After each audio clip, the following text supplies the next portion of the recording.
So I have nothing to offer. Who wants to give the recap? I have 4 bullets, so somebody with less than 4 bullets should do it. No, let me reiterate. has no bullets I to have offer. nothing to offer. Oh, I misunderstood. So Gil sat there. Yeah, that is That's it. true. Boom. So we waited a while at the town. Mm-hmm. We broke into the police station and stole some good shit. We saw a giant snake in the sewers. Not just a giant snake, a giant GC snake. Yes. Favorite line from that game was, "Can he have a cigarette? He can fucking have my cigarette." He smokes. Then we drove for a while. We found a barn. Inside the barn was the plans for the boat that blew I up. think it was like the town. a cabin, but yeah, same difference. The plans that blew up the town. Oh, we set it on fire. Yep, we burned it down before we Yeah, left. sending a message of we're really irresponsible. Emma said she knew the location, but she didn't know why she knew the location, and had kind of drawn us there. And then we were leaving and heading to Chicago. Oh, and the Poe was given the medication that he's supposed to test and kill us with. Yes, he's supposed to. Good thing I'm here, guys. I'm Poe. It's a good thing I'm here. I'll give you the medication, but I get out When of the did Poe bathroom. become a Jim Henson production? It's always been like this. I mean, I've always been like this. I've got some suppositories. So, unfortunately, yeah, Brandon's not able to join us. So, the character of Dr. Poe, who is right in the middle of a major plot-shifting conundrum, is just going to be uncomfortably iced all So the much way. diarrhea. Can I say something controversial? And Brandon's not here to defend himself, so I'm a real prick. But who calls in sick to gaming? Like, you call in sick to work. You don't call in sick to your game. Yeah. I mean, if he doesn't have dysentery, I'm pissed. Maybe he really is sick. Yeah, he might be. Or he's got cancer, or somebody died, and I'm an asshole. I get it, but Maybe it just burns my peace. You don't know. Yeah, I had maybe to, you know. I had to rethink some things because it wasn't like the whole game hinged around his character, but there were. there was some plot that got dropped last episode.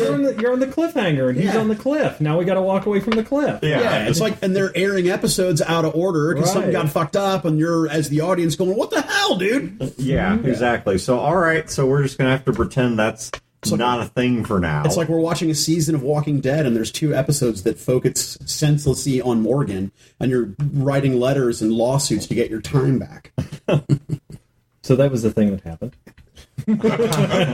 I'll just have to take his word for that. That just sucks. No, this would be more like, because this is one that became internet meme material, even though I don't watch the show, was when they were trying to figure out if Glenn was still alive under the dumpster or not. Oh, yeah. And now imagine if you end the season on that, and then the first 2 episodes of the next season, Don't address Glenn at all. yeah, just character stuff that has nothing to do with Glenn. And so, anyways, all right.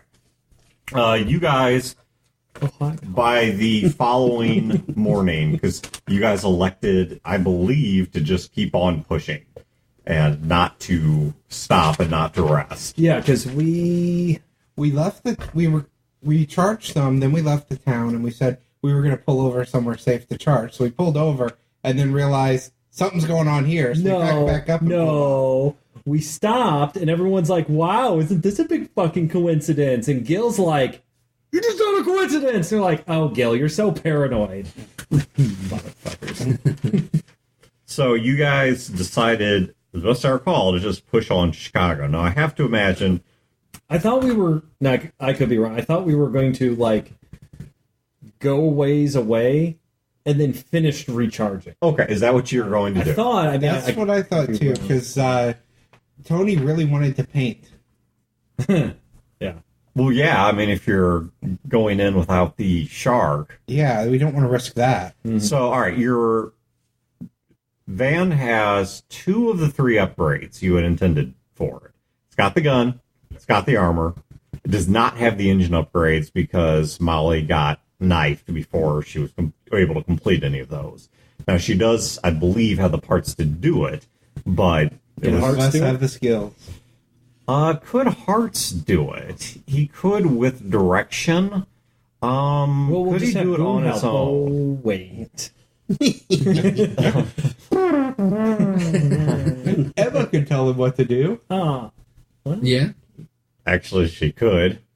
But, all right, so you guys...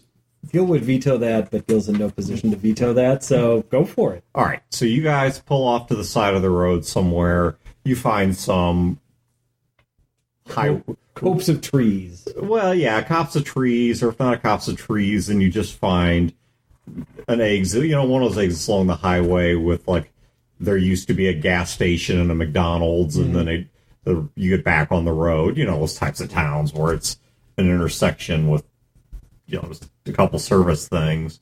Whatever. Point is, you guys find someplace out of the way to spend the night. The night you are in the waning part of fall.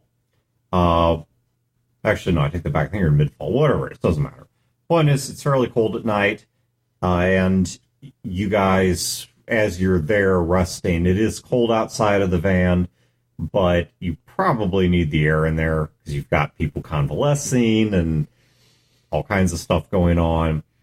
But when you are outside, it's relatively quiet. There's the sounds of nature that are starting to wane off as you're getting late in the year. But other than that, it's a relatively unremarkable night. Skies that are sometimes spotted with clouds, but seem to be moving along in a air current that's not really hitting the ground. Fairly still air. Apart from resting and taking care of minor things, is there anything of significance anyone wants to take care of? Because tomorrow morning, unless you guys turn around and go back, you will hit Chicago proper. I'd already put together the guns. I did that when we were stopped. Uh-huh. The ones we found. Yeah, no, I got nothing. Do we have a whetstone or something? Yeah. Okay, excellent. I don't see why you wouldn't, so sure. All right, well then Marlene finds, I guess, there like an open space. Actually, I'll go outside and because it'll keep it nice and cool and keep me awake. Unroll a blanket or lay a blanket out, and I just start pulling knives out of various places in boot and belt and sleeve, and I have, you must damn near two dozen blades that she lays out on this You only blanket have two hands. and starts sharpening. She picks up one of them, boom, throws it into a tree. What did that tree do to you? It's holding my knife. Fair. I ask Hearts to repair the hole in my armor.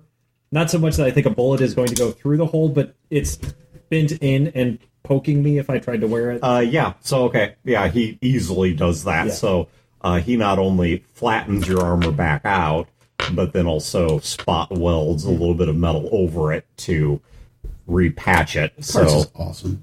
Awesome.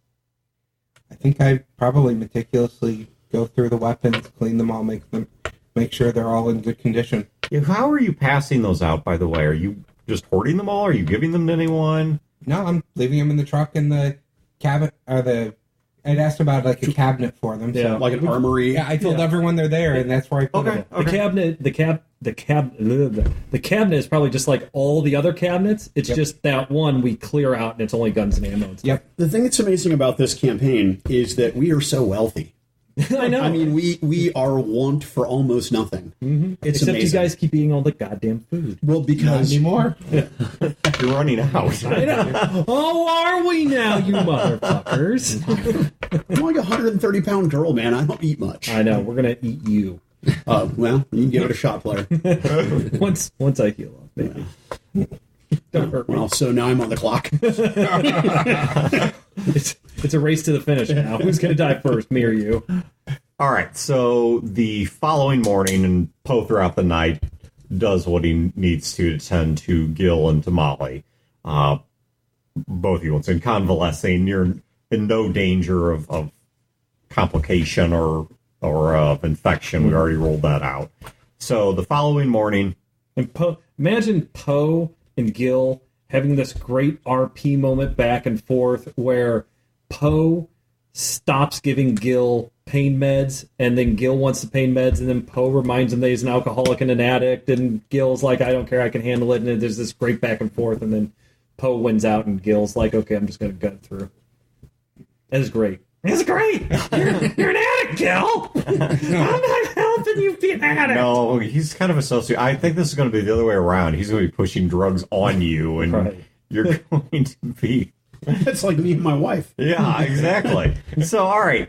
The following morning, you guys head up to Chicago.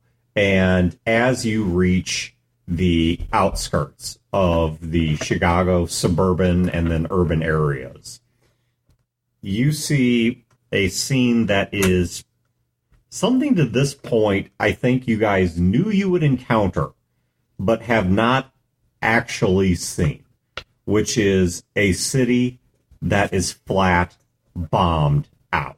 I locked the doors. I'm assuming they were already locked.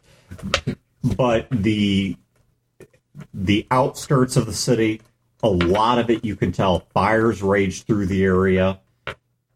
A lot of the buildings are burned to the ground. Those that are not burned to the ground are mostly just weathered husks with boards falling off and things scattered throughout rubble-strewn streets. It's a good thing your vehicle's all-terrain.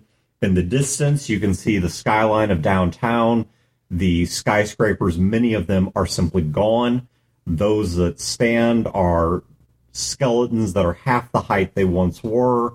And as you guys watch, you can see rusted beams swinging in the wind ever so slightly. And it is just a scene of total devastation, both from the atomic bombing, from the many problems that came after, and from absolute dilapidation and lack of any kind of maintenance or whatever that has occurred thereafter. This is just a total ruin of what was once a great city. And Well, it was okay.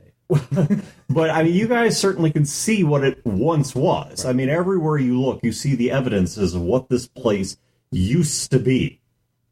And as you drive through this thing, especially because of the fact that the terrain forces you to be slow, there might even be a few spots you just flat can't get past, even in a vehicle this maneuverable or this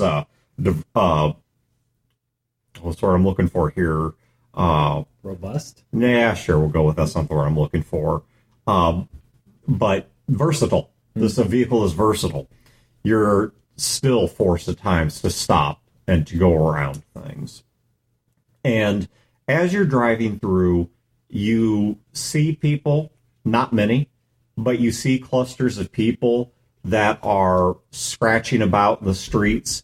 Some are just huddled under what blankets and clothing they can find, just trying to stay out of the cold, finding sides of buildings that face against the wind. There are some people where upon seeing your vehicle, they just run and hide. These people are in tatters. They are malnourished. No hats. No, they are dirty. These people are unquestionably not any part of the carnival of various ist gangs that you have seen elsewhere. Well, this place is a dump.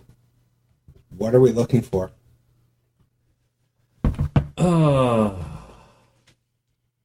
What do we So, Tyler says, well, we're looking for Tillard Recycling. If you wanted to come here to find out what was going on with that recycler, it was from Tillard Recycling.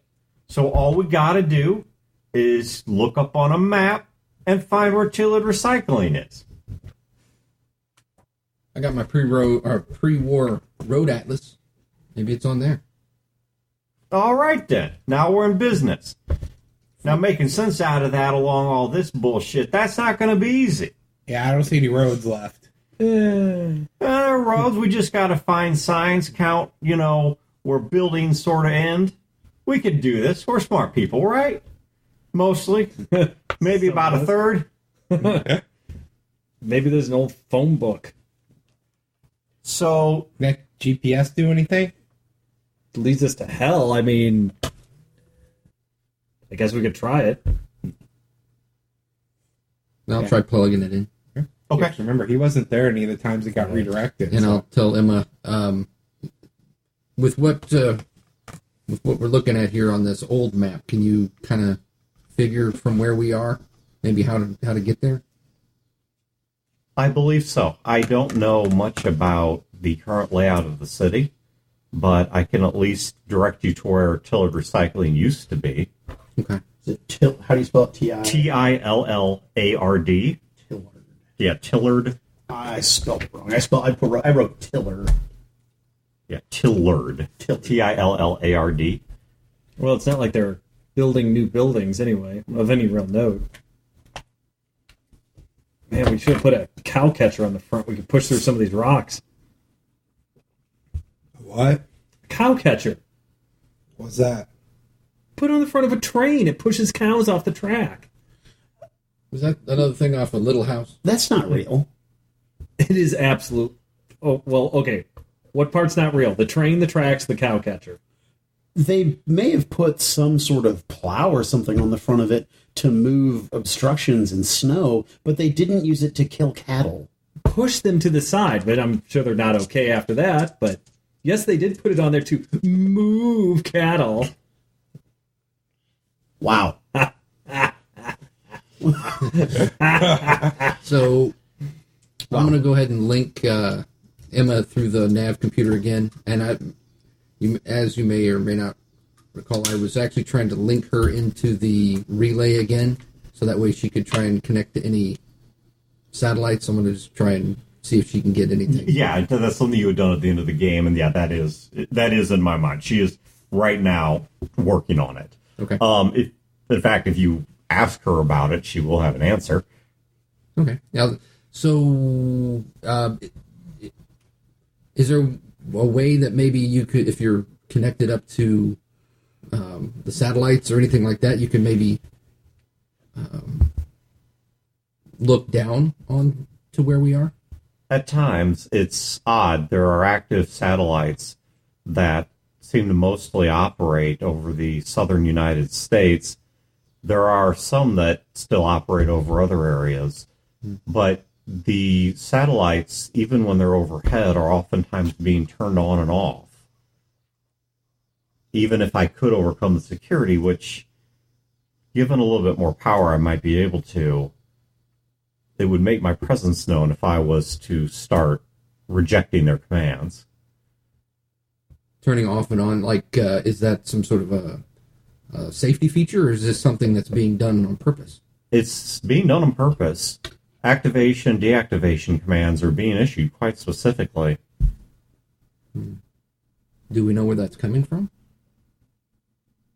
I can try and find out. The commands certainly match the nature of the satellites. They would have to in order to work, but in terms of an origination point, I would have to use one satellite to see if I can observe enough about information about the signals turning on and off the other satellites.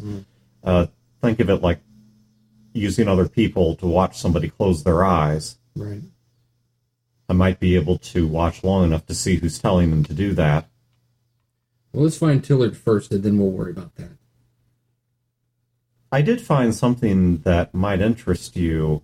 I caught a portion of a news broadcast. They mentioned the evacuees from Space Station Olympus. Really? Can we hear this? Or is it... Yeah, no. I mean, unless he tells me otherwise, I'm assuming you're hearing this over the truck's basically radio. Wait a minute. There's news broadcasts? Yeah, Gil says the same thing. There's news? There's always news.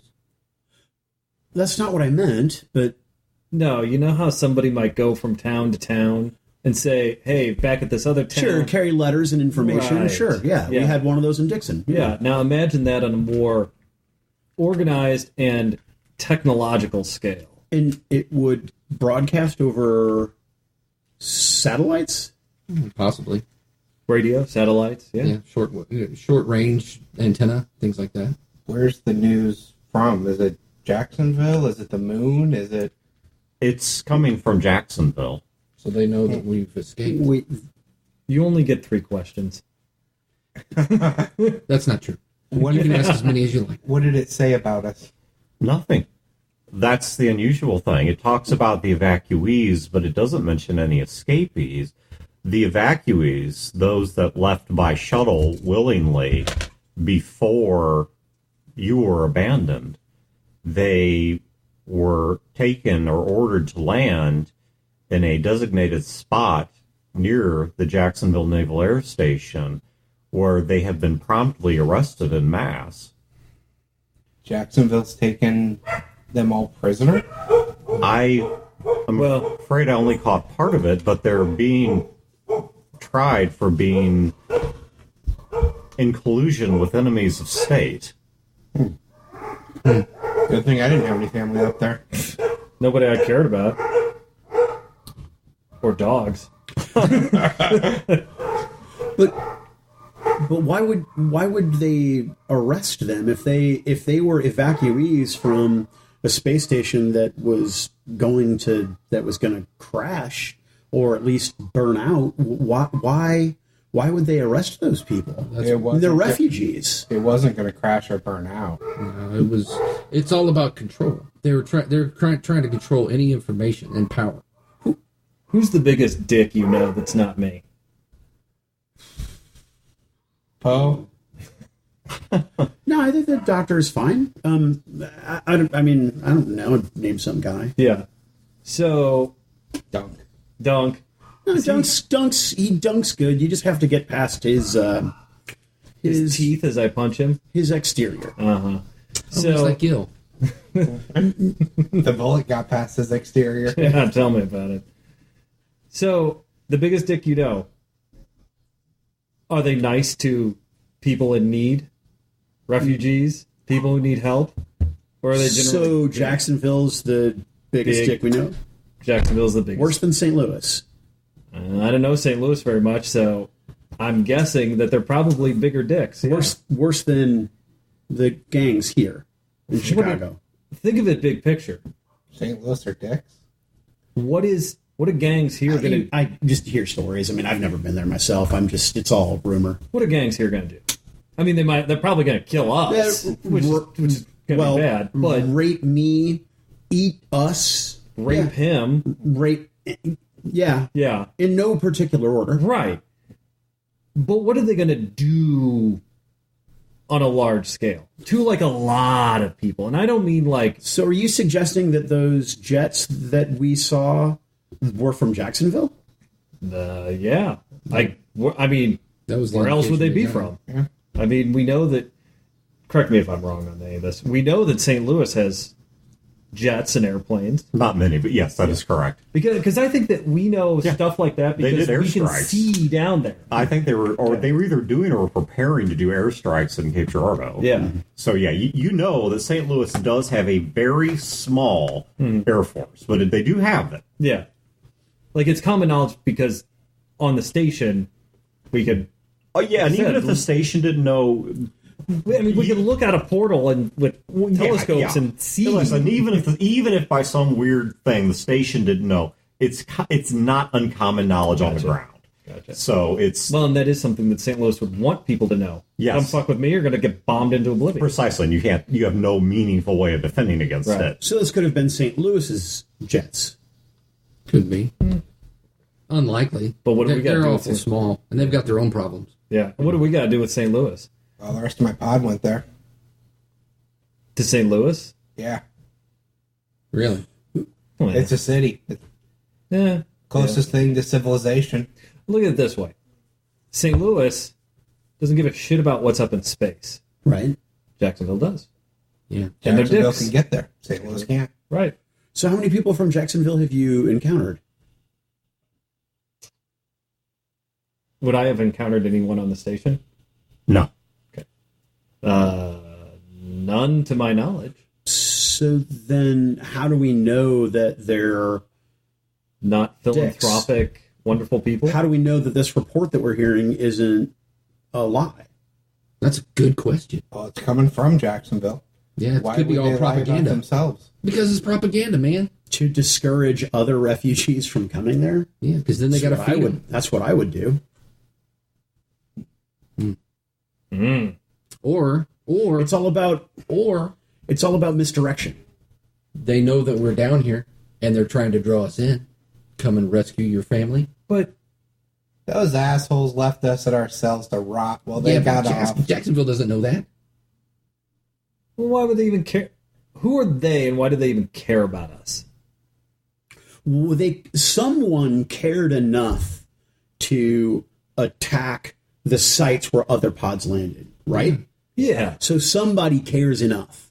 Well, maybe not long term. Maybe they think of it this way: Jacksonville, space station goes down, stuff lands. They don't want tech, knowledge, whatever getting out there. They keep all that stuff for themselves. Yeah, so they bomb it. They don't have the ability to go up to Chicago in time or up here in time to get the stuff that landed. So you think that it was just they were covering their asses and they wanted to make sure that whatever tech fell didn't fall into someone else's hands? Tech and people, knowledgeable people. Sure, yeah. That's fucked. Yeah, who would know a lot about technology? Yeah. Jacksonville. Gil looked at Junior. I know. And then I smile and I say, well, and then there's also the outside chance that they may know about Emma.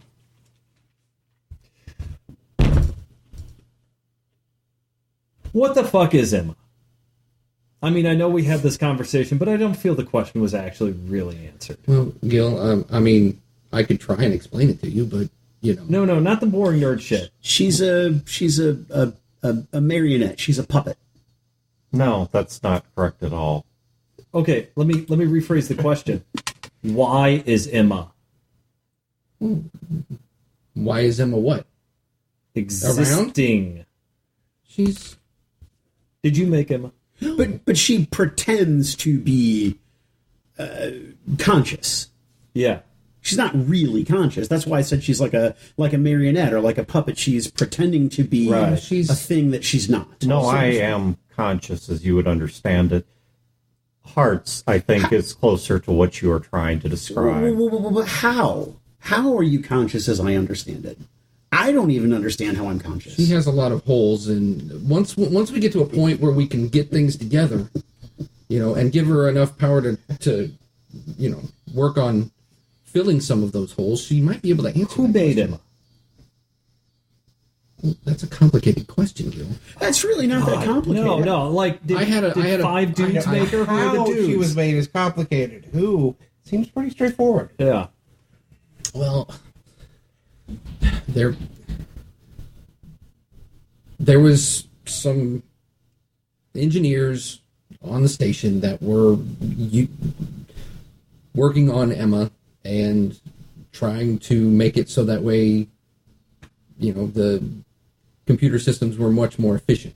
And it's much more efficient when the computer system can actually Communicate with us. Yeah, and be adaptable and As opposed to us learning its language, it learns ours. sort of. Yeah.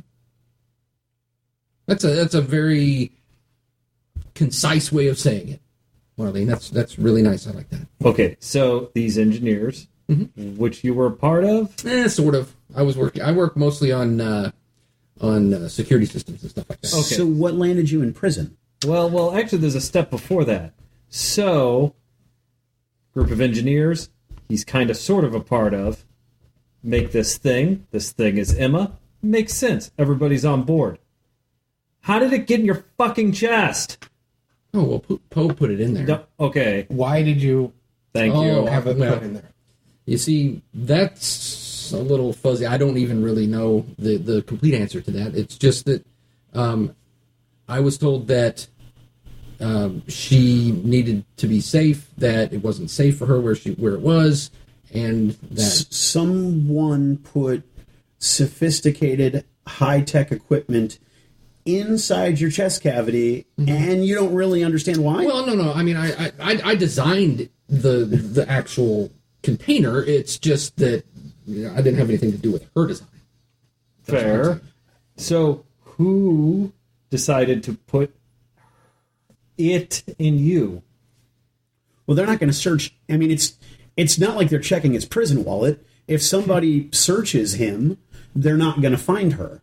Here's another question. Well, it was also on my medical record that I had a heart condition, thus explaining away the pacemaker and Who knew the what fact was that really they in couldn't use MRI or anything like that. How many? Who knew what was really in there?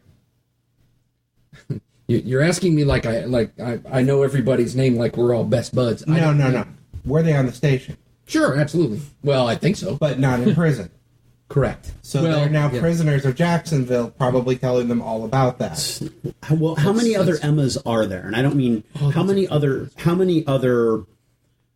And Emma, I haven't found any yet, if that's what you're asking.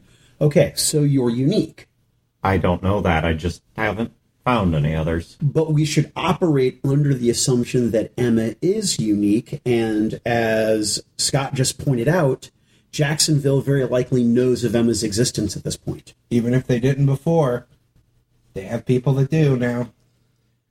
So when you broadcast things, it can endanger us, Junior, because they're looking for her.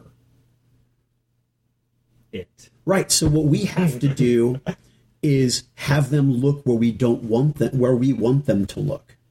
Oh, like That's- your misdirection. Right, that's the trick of everything, is that anything that the street magician does, right, anything that they do it right in front of your face. But what they do, the trick is not the, what was that word? It starts with an L that I read. Legerdemain. It's not the sleight of hand that's the trick. It's the ability to persuade you to not look at the sleight of hand. That's the trick. So what we need to do is come up with a way for them to look for Emma elsewhere that's not where she actually is. Actually, That's a good I have idea. a slight alteration to that idea, and it is a good one. Do your misdirection, but then we wait for them. like a trap. Well, if they come in and they put a bomb in the area, maybe not like a trap, maybe just we see that's what they do. But we do know that there's some freaky people running around who show up. Oh, like Gecko. Right. Okay, so again, and I don't pretend to have any understanding, but Emma can change places. Emma can be in the truck. Emma can be in hearts. Emma can be in whatever that device is in your chest. Sure. Can she compartmentalize? Can she take a piece of herself and put it in something else, but not have the entirety? Does that make sense? Like if my hand could crawl off of my arm, Gross. but is it possible? And then I do a little trick where it makes it look I've pulled my thumb off and then put it So back. what you're saying is like almost like she's gonna like spoof herself. Like a decoy, yeah. Can she make a clone or clone a portion of herself that we could put in something that would make them like a decoy? Yeah. Emma, I'm pretty sure we could do that. So, is it decoy or trap? Well, I think that if Jacksonville or whomever has jets and can communicate with space, once Emma, we should be as far a fucking way from them as we can. So I think I understand what you're saying. So we would make them think that we were somewhere where we're not, and where is some place that Jacksonville feels threatened, or at least where we might feel like we're safe. Maybe not Chicago, but maybe St. Louis. Make them think that we're in St. Louis. Right. Or better yet, not better yet, but just a different avenue of thought. We are constantly moving, right? So can we give whatever portion of Emma we put in whatever, like, and I'm not saying we should do this, but could we put a portion of Emma in Hearts and then just have Hearts, just walk? Walk the earth. Sure. We kind of need hearts, though. He's a pretty good resource. Okay, right. No, I understood. And I'm not saying that this is what we should do, but can we do something like that? Weren't you building the robot body for her?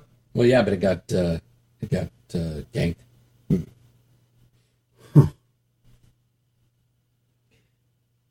I still say we build a trap. And if something shows up that we can't handle, we don't do anything. But like you said, we keep moving. But what is the likelihood that we make the determination that we can't handle it when it's already too late? It's pretty good. We're pretty poor judges of that. So let's not take that risk. But like you said, we keep moving. We keep moving because we don't know. We don't have any answers. We don't know enough. Well, you were asking about about Chicago and what would happen to us, and Jacksonville being the biggest dick that we know. They don't consider Chicago a threat because all the gangs are against each other. What if somebody united them? I mean, what better way to protect against an army? Us. They're all mindless savages. And we're just assholes with 4 bullets and 3 guns. We got more than that now. Yeah. We've got the Flaming Shark. I mean, he's not wrong. He's not wrong, but he wants to be the Caesar of northern Midwest. And in that, he's wrong. I'm sorry, what's the Flaming Shark? You're in it. Oh, that's a very foolish name. Oh, well. Talk to Tony. It's too late. It's a flaming shark. Is it stenciled on the outside? Not yet. That's why we Then there is still That's why time. we have the paint. Sounds intimidating to me. I've been practicing. Because, see, I figure that once I go to actually paint the flaming shark, I got one try to get it right before the paint gets all screwed up. So, in this notebook right here, I've been practicing. You can see this is where I started. Looks pretty shitty, right? But by about page 9, now that's starting to look like a shark with flames coming all around it. Well, Can with we- pudding on it, but yeah, I see what you're saying. That's not pudding. That's sweet and sour. But otherwise, you were spot on. Where did you? I just thought it was Gil's blood. That's all over the It place. hurts to It's yell. awfully orange. Oh my god. Tony, that is the stupidest name I've ever heard. Well, The Flaming Shark? what would you name? Well, I don't know. I'd have to give it some thought, but I wouldn't name it the Flaming Flippin' Shark. Well, we're not naming it the flaming flippin' shark. Wait, look. You're named Marlene. All right, now no disrespect to the lady, but come on. You sound like you ought to be 65 and have like a half-burnt out cigarette, flipping eggs in some diner. Can I have a cigarette? Oh, yeah, here. Thank you. Well, you... Did you really? Oh my god, it hurts to yell. God, those are good. Thank you. You're welcome. It's the newsprint. There are people trying to heal in here, and other people trying to draw fucking sharks. I can't do that with my eyes watering from your cigarette. And we can't roll down a window out here. Really? Come on, you broad, put it out. I really need this cigarette. No. you I need don't. this cigarette more than you need food. I find that highly implausible. All right, just a few more. I take a couple quick drags on it, and then I grind it out and put it behind my ear. You might have a problem.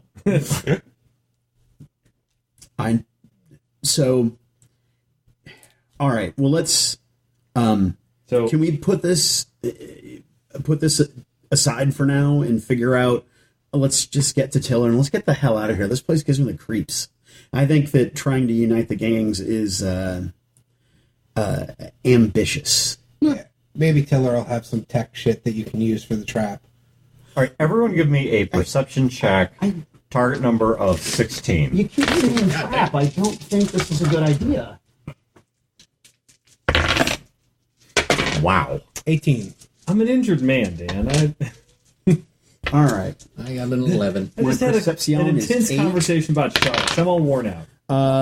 I got 1 6. That's an 18, sir. Okay. I got a 7 because I rolled snake eyes. All right.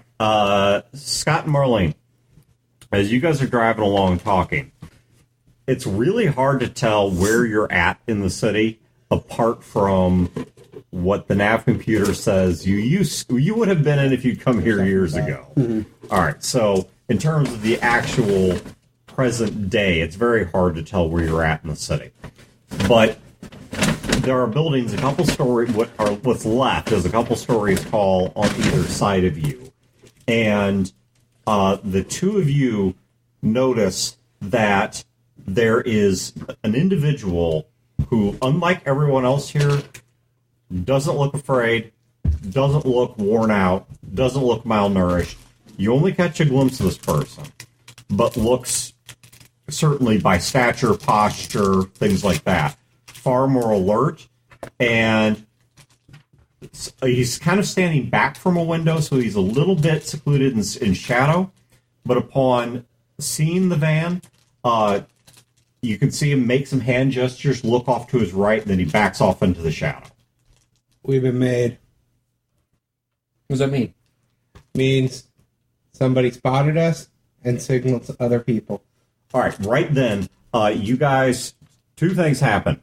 First of all, there is an explosion in front of the truck. Not one that is aimed at the truck, doesn't do any damage to the truck. It's not even close enough to do it. But it blows out part of a building. Rocks, dust, debris scatter across the road, and the entire front wall of one of these buildings collapses onto the road in front of you. And then you see several people starting to come running out from buildings on the other side of the street, and you hear bangs on the roof. Just judging by the timing of these, well, and also the fact that you do have an external camera, there are people jumping from the windows not that far above you onto the roof of the truck. Put it in reverse. Run over these people. And They're going to blow up a building behind us. Get on the gun. Shoot a couple of them. all right, you can hear one of them at least, maybe two or three of them, are trying to jack the turret hatch. So, all right, let's go into an initiative round. Now, who is driving? Explosion, roadblock, truck close assaulted by ists. Who was driving? Not me.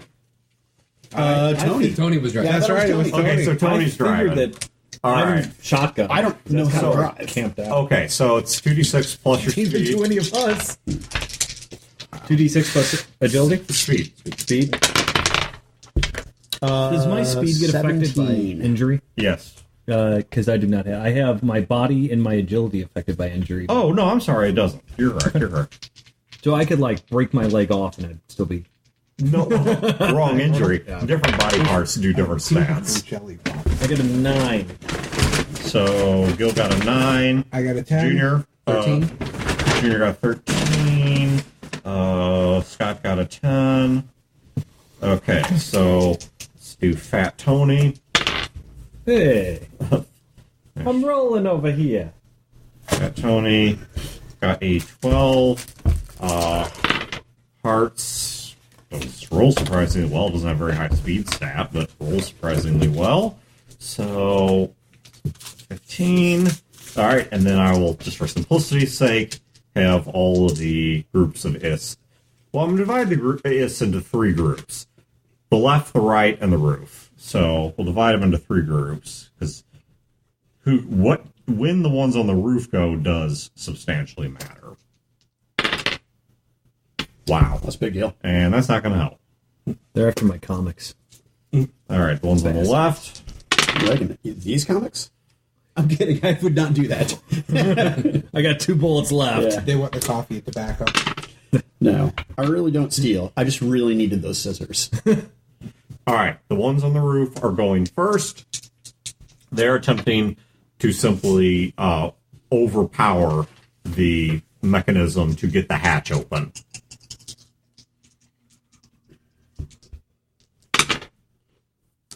And they are making progress. So Gil totally would never have this idea ever in a million years. the hatch is loosening, so they will get through it. Weird technology thing. We have a hydrogen fuel cell battery. thinking the same thing. Yep. All right, so the guys on the roof have gone. That takes us to Marlene. You are up next. I would like to basically position myself by the hatch, and if I may, ready action to throw a knife at the first piece of shit that comes through it. Yeah, that's fine. Okay, so Marlene, just remind me because I will forget. No worries. Okay. Hearts, having not been told to do anything, just is certainly alert, but otherwise is remaining passive. Okay. I know. This big plot bomb. Heart's just sitting there. No. I was, never mind. I'm not going to do that. I mean, I'd have to spend a bullet to do it and whatever. Fuck it. All right. The ones, everybody on the left. Let's turn to a dance party. All right. So the groups of guys on your left. So what you are seeing as they get closer, at first it is almost hard. You ever see something so strange it takes you like 3 or 4 takes before you actually, like, that's really what I'm seeing. What you are seeing is individuals in those inflatable Tyrannosaurus masks. That's exactly it. It's like they're coming at you, of them. and yes, in T-Rex costumes. No, what you're seeing is individuals that are dressed makeshift armor, variety of weaponry, not the best armed or organized, but certainly seem to be motivated. They are frothing. They are yelling, even through the truck, which is environmentally controlled and currently sealed. Thanks for the cigarette. But we're all just keep breathing it. Is sealed up and everything. You can hear them just yelling. I mean, these aren't even words. It's just noises. And unlike the IS that were near St. Louis, there's no pitch to it. There's no sense of language or order to it. It is just like this drugged up mass. But what you see when you look at them is every one of them has deep scars, slash marks. A few of them still have dried blood all over any part of their body that is exposed. It looks like these people have cut themselves again and again and again. Gross. The cutters. Don't let them in. They've got hep. All right, so the ones on the left are attacking the side of the van with a variety of rocks, blunt weapons, things like that. There are a couple of them that have things that do look like firearms, at least makeshift ones like Dead Man's guns, but they're not using them at the moment. They are simply trying to pry the van apart. And they're having only... So if we're going to call what's going on with the roof, I'm going to give them 3 points against that. But against the left wall, they're not making much progress. They did make some, but they're not making much. Okay, Junior. All right, I tell Hearts, I say, Hearts, pull back that panel, expose the inner hull. And I reach over and I grab some of the power relays, and I'm just going to stick them up against the... Electrify the hull. I'm going to electrify the hull. I'm going to try and jury rig, abstract technology design, some sort of a conduit. Okay. There's a couple things to be forewarned about this. One, you're about to yank the van's power supply. Mm-hmm. Okay. 2, the question, unless you really botch this, is not whether, but how quickly. Okay. Because this is obviously not something the van was meant to do. Can I... Are all the batteries the van's power? We didn't have any spare batteries. Any? It's power loaded on a lower side of the van. You would have to get out to get to them. Right. And I assume the motorcycle's outside? No. Yeah, because I knew we grabbed got a the power things from the source. generator. No. I didn't know. My motorcycle's inside. Hey, yeah, the motorcycle's got a battery. Would there be enough for the motorcycle for maybe a short burst? Of electricity? Mm-hmm. You're not fucking with my motorcycle. Possibly, yeah. Okay. Then that's what I'll do, is I'll link, like a link cable or however I can do this. Or just have Hearts become the conduit and just rev the bike. Hearts is not designed for that. Hearts can assist you. Okay. So I will give you, I tell you what I'll do is, go ahead. So this action is going to take a total of 30 points to accomplish. All right. So the higher you roll, the better you do. Okay. Now, here's what you get to do. Because Hearts is assisting you, roll 3d6, pick the best 2, But then you will also get I'll just keep it easy. 3d6, you get the 3d6. Okay, and if I... But do me a favor, roll 2 first, because that's your critical determiner. Gotcha. So roll 2d6, that's going to be your skill check. Wait a minute. Hang on, I'm confusing myself. Look up the index. Yeah. Okay, no, I know what I'm trying to do, I just had out of order. Okay. I had the right things out of order. Okay. Let's just do this. First roll 3d6, are 2 of them a 6? Let's just see if you got a crit. All right. So 3d6, are 2 of them a 6? No. Okay, then just go ahead and add them together. We'll just treat the third die as Hearts' die. Okay. And then I will spend a bullet for an additional D6. Okay. So take an additional d6, Yeah, and he pretty much weighed into that roll. you're adding smarts to this. It's Okay. not pretty. So that is 10, 18. 18. Okay, so you got it down to 12 left to get the power conduits loose. All right. The right side. They're doing the same thing as the left side, except having no success against the armor. They are just pounding the armor and otherwise getting nothing whatsoever accomplished. Okay, next up is Fat Tony, who tries to stomp one of the pedals and suddenly realizes the truck is doing nothing. So that's Fat Tony.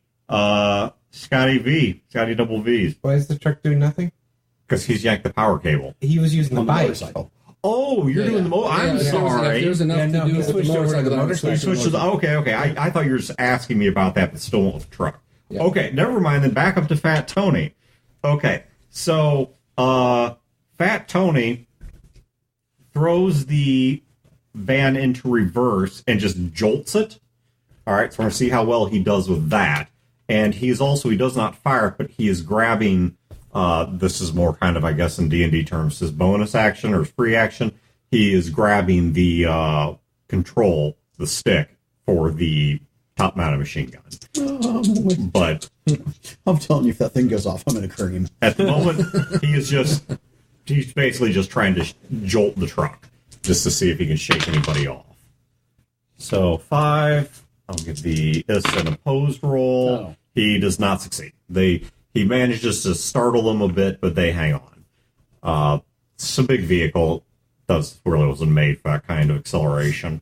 All right, but he is now also prepping the gun. So now, Scott. All right. I go to the cabinet. I grab one of the revolvers that we have loaded, and I toss it up. Gil, catch. It hits me in the face. I'm like, oh my god! And then I ready myself at the bottom of Who the throws a the ladder. gun? Okay, so Scott, you were also on a in D&D 5e terms, you're taking a reactive or whatever. So, I'm passing Gil a gun that has more bullets than his did. all right. So, just remind me, because once again, I will forget. Gil, Because I assume you were shotgun. Yeah, I'm you were wearing up shotgun. by a window. Yeah, well, an armor covered window. Yeah, I would I wouldn't recommend rolling it down, but No. I yell something about who throws a loaded gun, but then I take both pistols and I have them under the blanket and I just sit there. Like, is there reactive, defensive? I mean, basically, if this Yes, door you- comes open and somebody sticks their face in, they're getting a bullet. yes, I'd use an older and simpler, what I think is a simpler model than a reactive action, which is you can just delay initiative. Okay. So, yeah, you can delay initiative such that you can interrupt an enemy's action that if the action comes after yours. So and basically at any moment you can just say, I go now. And that is true until your next round. Okay. So between now and anything in the future, you can simply say, I'm going to take my action right here and now until it is your next turn, and then it resets. So,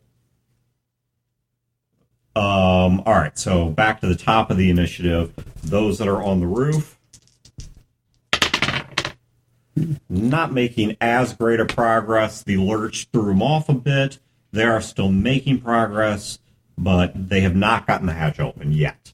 Once again, you can sense they are definitely making progress. They're going to get it. Those that are on Hearts is next. Hearts, however, is assisting Junior, so those that are on the left go. Those that are on the left, they are looking. They have now gotten smart enough they're looking for weak points in the armor. So they're looking for places where there's viewports, where there's bits of window exposed, where there's welding or riveting or anything they can try and pry at. They're looking for something other than just pounding the armor itself, unlike the idiots on the right, where that's exactly what they're doing. Junior, no, Marlene, I'm sorry. I will continue to I will continue to have my delayed initiative. Your delayed initiative. Okay. Junior. Okay. So I need 12 to So yes, finish. first roll your 3d6, and let me know if you get the crit. Nope. Okay, so just add the 3d6 together. The third die is just hearts assisting That's you. a 17. 17, okay. You are able to finish it. So you've got the wiring in place. I'll assume you have hearts at this point. Rev the bike. Yeah. Okay. Do me a favor. Roll 2d6. Obviously, higher is better here. 9. 9. Wow. Okay. I'm squarely on my seat, and our floor mats are rubber. Yeah, that's what I was about to say. I say, everybody lift your feet! Is anyone a dumbass and leaning against the structure of the truck? Nope. I mean, were we let in on the plan? We can see what he's doing. Right. So. Yeah, well, and he'd have to be giving instructions to Hearts. Okay. And he'd have to, in order to do that, he'd have to tell Hearts what it is he's trying to accomplish. Yeah. I mean, Hearts would know how to electrify the truck structure. So, yeah, I mean, you're well aware of what's about to occur here. Stop fucking with my bike! So, Shut up, Gil. all right. So the shock goes off, and while it does not last long, this truck was apparently meant to take care of that. But nonetheless, for the brief moment it lasts, that thing lights up. I mean, you can hear sizzles, you can hear pops, you hear people up on the top yelling. So a couple of them jump off. Let's see overall how they're doing. Not many of them make it through. Some of them you can just hear hit the roof, as in they were probably either knocked unconscious or killed. Others, like I said, they jump off the sides and are grasping at their body from the shock. They are in bad shape. Some of them are just falling off, hitting the pavement. It was quite effective. Chad, I will give you the honors of rolling the 2d6 to see how your bike held up to this. Got me a new bike. It's going to need a little bit of tweak tinkering. They knocked out a few fuses and such, but with some work, you can, and not even hard work. It's just going to be a little bit of, Yeah, like you said, replacing fuses, Yeah. wires, that sort of thing. well, yeah, and The obviously headlight also doesn't work anymore. what do you call it when you mesh two wires? Why, I can't think of the term. When you mesh two wires together, you, Like use a wire nut and screw them together? Or no, it would the wires are frayed and you kind of interlace them again and then tape it do a up. splice? Splice. Fucking good old anomic / nominal aphasia. I can never remember any word except the name of the condition. But yes, you'll probably just splice the power cord back together and such. But yeah, I mean, it's not in bad shape. Although I do lie to Gil and say that I say, Gil, I'm sorry, but your bike gets toast. You're going to be toast, Junior. Because I'm not a mechanic, so I just assume that it's destroyed. All right, those that are on the right. Wow. Those that are on the right in a panic, having seen what happened to those that are on the roof, they actually, for a moment, retreat. They just flat flee the truck. Apparently no longer quite so certain what this truck is capable of. Because they have no idea what led up to this. Mm-hmm. So they take off. They're simply running back toward the building they came from. Nice. So, after them is the ones on the left already went. That takes us to Fat Tony. Get us out of here, Tony. All right, Fat Tony still got his hands on the gun, but he is now, this time, having seen that the truck appears to be more clean, he's going the opposite direction. He's now attempting to go forward and simply run the barricade. If he rolls medium, he's struggling over it. If he rolls high, he busts it. If he rolls low, he gets stuck in it. All right. We grab onto the ladder to hold herself. Okay. How many bullets does Tony have? I mean, I'll gladly spin pose bullets for that. You know what? That's what he gets for That's right. for dicking up my plot. For calling in sick to gaming. Right. He just gave Tony a bull. It's very nice of him.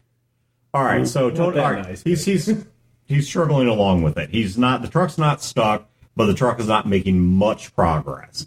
So they dropped the whole building. So I mean, it's going to take some work, but he is trying to find a way up and over the block. All right, so Fat Tony is gone. Scotty Double V, there's, by your estimation, not much of anyone, if anyone, left on the roof.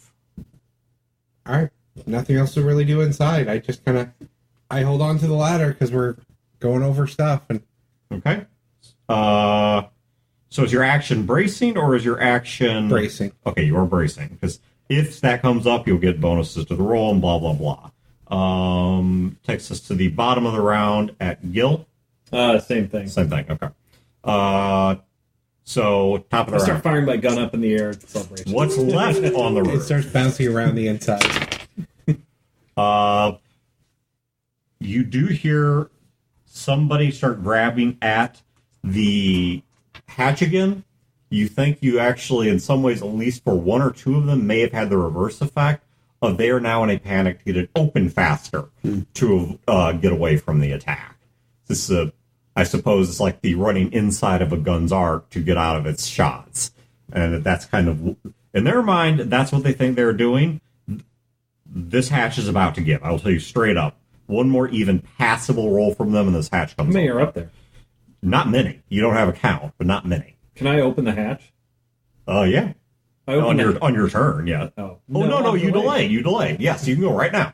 I open the hatch, and the first person I see, I put a bullet in. Okay, Chad, you open the hatch, and you do see, when you open it up, I mean, I'm not like, hi, everybody. It's more like, boom, and then I close it again. all right, there are two mutilated-looking guys standing there. You undo the latch, which is already starting to buckle, lift up the hatch, and yeah, there is a guy, like, face first, who is incredibly startled to see you, because the fact that you guys would open this was just never plausible. Who's going to do it next round? So, Chad, I can't imagine how you're going to miss this unless you just...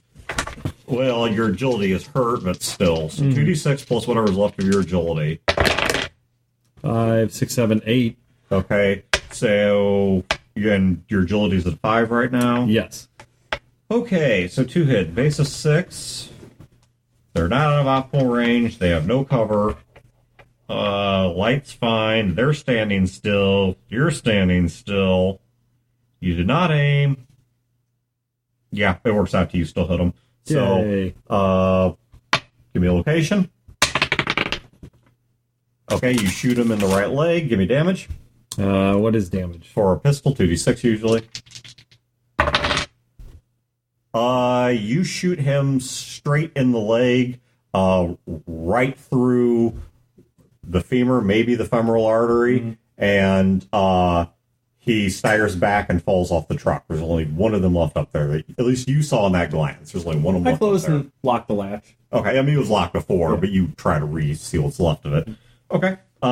So, where were we at? Who's had the last action?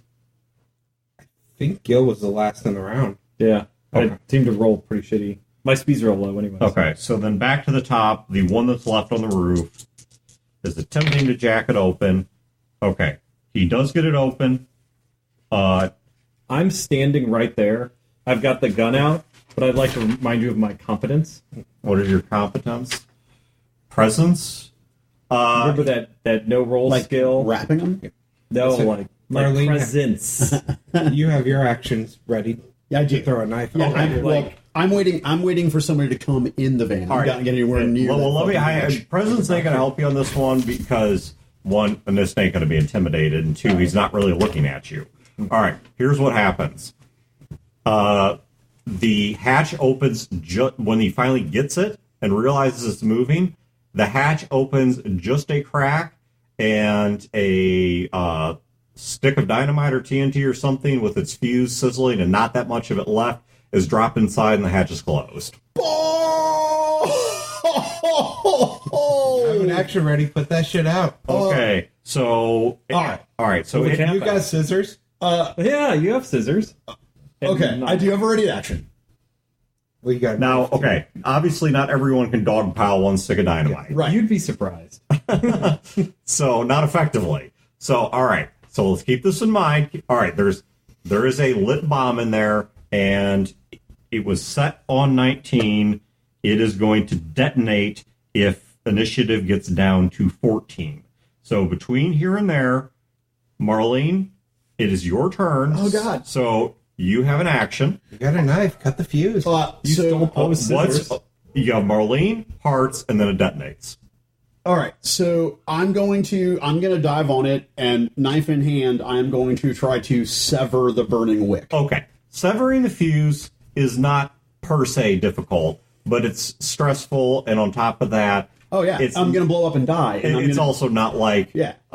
if you've ever tried. I mean, imagine a stick. no, this is way stupider than what Joe There's did. a string No, I get coming out yeah. of it, trying to cut that Yeah. without a bottom surface. Or even better, try to pull the pull it fuse. out. Okay, so I what think that's probably drop the knife, try to pull the fuse. all right. So now, Don't hold on to it. what is your negative skill? So my competence is rogue magic, my reliability is knives, my struggle is firearms, and my incompetence is persuasion. Okay, so here's what you're going to get. I want you to give me 12, but you get 3d6. This is going to, I know this is kind of weird because I'm still trying to figure out what I want to do with competence and incompetence. 3d6. Take, well, no, I should put that in the target number. I should not. So I'm going to make it a 15 because it's an unideal circumstance. Your target number is 15. And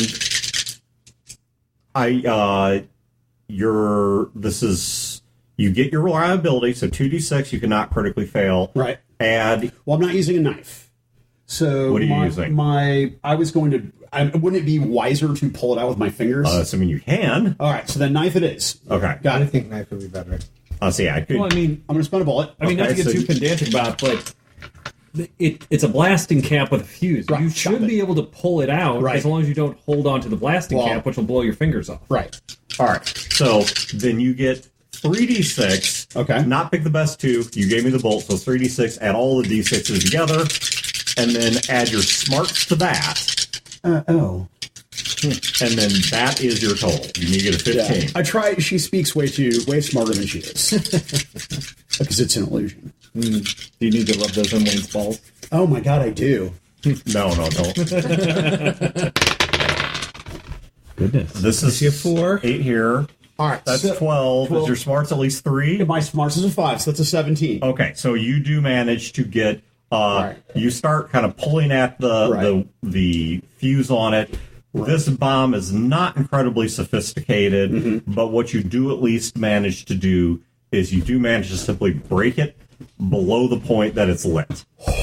Now, what's left is short and frayed. Lighting this would probably take your own arm off, but it's not, and you have no idea how stable this thing All right. is, but it's not lit. All right, so then I want to jump back from it and drop everything, including my knife. Okay, and so just take a deep breath. all right, so it is out. Okay. Gil picks it up, looks at you, and goes, "Got a light." You have to be from outer space. There's no other explanation. All right, so hold on. So He's twirling his finger. all right, so He's juggling it. I wanted to roll much, much higher because I wanted to make it disappear. I really did. I wanted to get into the 20s so I could be like, I sleeve it. and then your arm blows off. Okay, so Hearts is up next. Hearts now simple programming, even without instructions kicking in, because the vehicle is damaged, because they did successfully break something. Hearts is now he is now holding the hatch shut while he with one hand while he is beginning to reassemble and re-weld the locking mechanism with the other. As I said, now it's damaged, doesn't even takes no particular instruction. He is doing quite well at it. Now, this is not an instantaneous repair, but at any rate, he is also holding it shut. So if anything tries to open it, they would have to move him. Tony. Okay, so that Light him up. takes us to the right and left sides. I throw the dynamite in the glove compartment. Jesus Christ. Throw it out the window. Okay, I'm not rolling down that window. right side is keeping their distance. Left side is making progress on finding weak spots on the armor, but has not successfully done so yet. Okay, so that takes us to Junior. Okay. The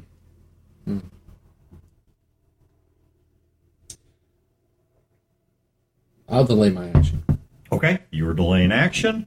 That takes us to Fat Tony. Fat Tony is going to attempt to... okay, Tony backs up a little bit, sees a slightly better angle. The truck's tires, some of them kind of spin and look for purchase, and while others, it's an all-wheel drive vehicle with a lot of wheels. And so it takes it a bit, but it eventually finds enough things that hold together, and the truck goes up and then comes crashing down hard front end first, but then bounces back up and rolls on, and he is speeding it down the street. He's looking back and forth between driving, looking out the front, and then looking to his right with his hand, and he is looking at the nav computer, which shows the gun display, and he has turned the turret around backwards. Gil picks himself up off of the ground because he got knocked over, and he's grabbing his chest like, Tony, you motherfucker, I ripped my stitches. Hey, what the fuck? I ripped my fucking stitches. I didn't rip your fucking stitches, cuss at them. Oh my god. Anyone still up there? Tony learned to drive. I don't fuck. Look at he points. He lets go of the stick and points at it. Are you ever moved the stick? Okay. If anyone's up Looking around, no. You see, actually, there is near the back a charred body from the electrical current that just eventually rolls off and is left in the street, bouncing behind the truck. I buckle in, and I don't care. I light that cigarette. And I'm shaking. Just fuck. Molly, who's laying on the bed, not really speaking, but she kind of waves her hand at you, Marlene, to get your attention, and is pointing at the stick near your feet. Oh, Jesus, trying to kick it. Gil picked it up. Okay, Gil picked it up, and I put it in the glove Yeah, he compartment. said. Okay, he did say that. Yeah. He said, got a light. All right, so you guys take off. You guys are now headed back down the road. It's a little bit slow going again, especially once Fat Tony calms down a bit, but you get out of that ambush. Yeah, at this point, so we don't have any other side windows other than the front the driver and the passenger, right? I'm assuming here and there you've got little viewports or something. Okay. I'm keeping an eye out the windows looking for more ambushes. Okay. Give me, Wayne, since you are actively looking, go ahead and give me 2d6 plus perception if you have anything that would help that. 14. Isn't your top skill sniper or something? Sharpshooter. Okay, yeah, I'll count that for this. Looking for targets because it's kind of in your wheelhouse. Okay, that brings me to 17. Okay, so you got a 17, so if anyone else is attempting to hide, they will have to out-hide a 17. Scotty, get your ass out of my face. I'm bleeding over here. Yeah, and if they ambush again, we're all going to be bleeding. Well, that sounds like a you problem. Exactly. For Christ's sake, they threw a fucking bomb. It's just a stick of dynamite. That could have blown up in here and killed all of us. That's not accurate. I would have likely survived. That's true. She's got a good point. No, that was Hearts. Hearts. Oh, It's very comforting, Hearts. Sit down, smoke your cigarette, kill us all slowly. hey, Doc, do you have something that could cool her out a little bit? Apparently he took them off. That's for the Swedish doctor. You're not supposed to take your own steps. I have to go off this pail, and there's so much poop. Oh my god, Poe fell in the chemical toilet. I'm okay, but Serious. I mean, I'm not keeping score, but that's twice now Twice what? that I've saved your asses. Oh, well, thank you. You're not. Sounds like you're keeping score, but that's okay. Whatever makes you feel good. God damn it! You can bring it up on your quarterly goals. My what? Never mind. Jesus Christ! Tony saved us too. Yeah. No, it's Good true. job, Tone. Fuck you, Tony. That's some good driving, Tony. Yeah, fuck me. That is good driving. See, I can put it all together. Gil's sitting next to him and he goes, "Is this bloody hand?" He goes, "High five." He gives it to you without realizing, like, what the fuck is wrong with you? Yeah. Hey, Tony, hit that pothole. Oh, you fuck out. Is it? Yeah, Is it too late to go back to Dunk? it is. Because Dunk is probably, Dead. blown up. You guys, how? We didn't do that one. I have no idea how. How did you survive prison, let alone crash landing from outer space? Okay, so there were a few things that were different in prison. For starters, nobody ever opened my cell door and threw a lit bomb in there. But you're all And we had meals, regular meals. And we had loving. And showers. Yeah, that is true. that's Yeah. I don't want to know. No. People did not pile on the cell and attempt to kill you. And no one was allowed to smoke. Ever. Because it was a space station. And we would all die. This is not a space station. It's a fucking enclosed vehicle. It is the same principle. Do you want me to roll down a window? No. Yeah, me neither. Look, here's what I'm going to do. I'm going to sit You're here. going to put that fucking cigarette out. I will put it out when I'm done. I'm going to smoke this cigarette, and you all are going to say, "Thank you, Marlene, for disarming that explosive," and you're going to shut up about my fucking cigarette. Gil reaches down, Thank you, something by Marlene. his feet. He goes, "Thank you, Marlene," and hands Tony a fire extinguisher. Tony totally uses it. Yeah. Marlene, you have You ever never... been dusted by one of those things? I don't know if you've ever even seen one full. And yeah, it's just a quick psh, but yeah, you're suddenly covered in this white powder and your cigarette is completely out. All right, I'm going to drop my cigarette on the ground and grind it out just to make sure that it's out. I'm going to march right up to Tony, get right into his ear, and just whisper,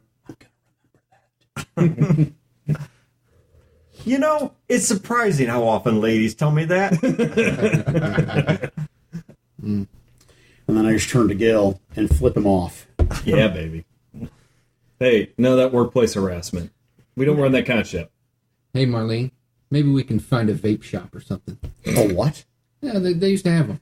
What is a It's an electronic cigarette. bullshit? I'm serious. They did not have electronic cigarettes. Yeah. I could probably replicate something, but it'd probably be more like a electronic bong. Huh? Okay. Yeah, I'll work on it. Maybe a hookah. She could use that. Oh, Dennis needs it. I can't believe that you just shot me with the fucking fire extinguisher. I am gonna cut his dick in half. 1 sec, I gotta pee. I'll be right back. Oh, All right. dusting that shit off of me. So, Got fucking lost to a crew of retards. while we vamp, while we wait for the peeing, So was it? who's got a backup character? I don't have a backup character. I wait for Dan. When I die, Dan gives me an NPC. That's how it works. When I show up to the game, Dan gives me an NPC. And Dan's like, "Oh, Mike, you're so feminine. Play a lady." What about you two? That is 2 in a row. Do you It two is. have backup characters? No, I just made Yeah, this 2 one. ladies in a row that hate Chad's character. I wonder what's going on there. Right. Hey, Gil's so likable. Gil's a prick. Gil's a big dick. Yeah, Gil's, well, no, he's not, and that's why he's compensating. No. My backup character is a rad bear.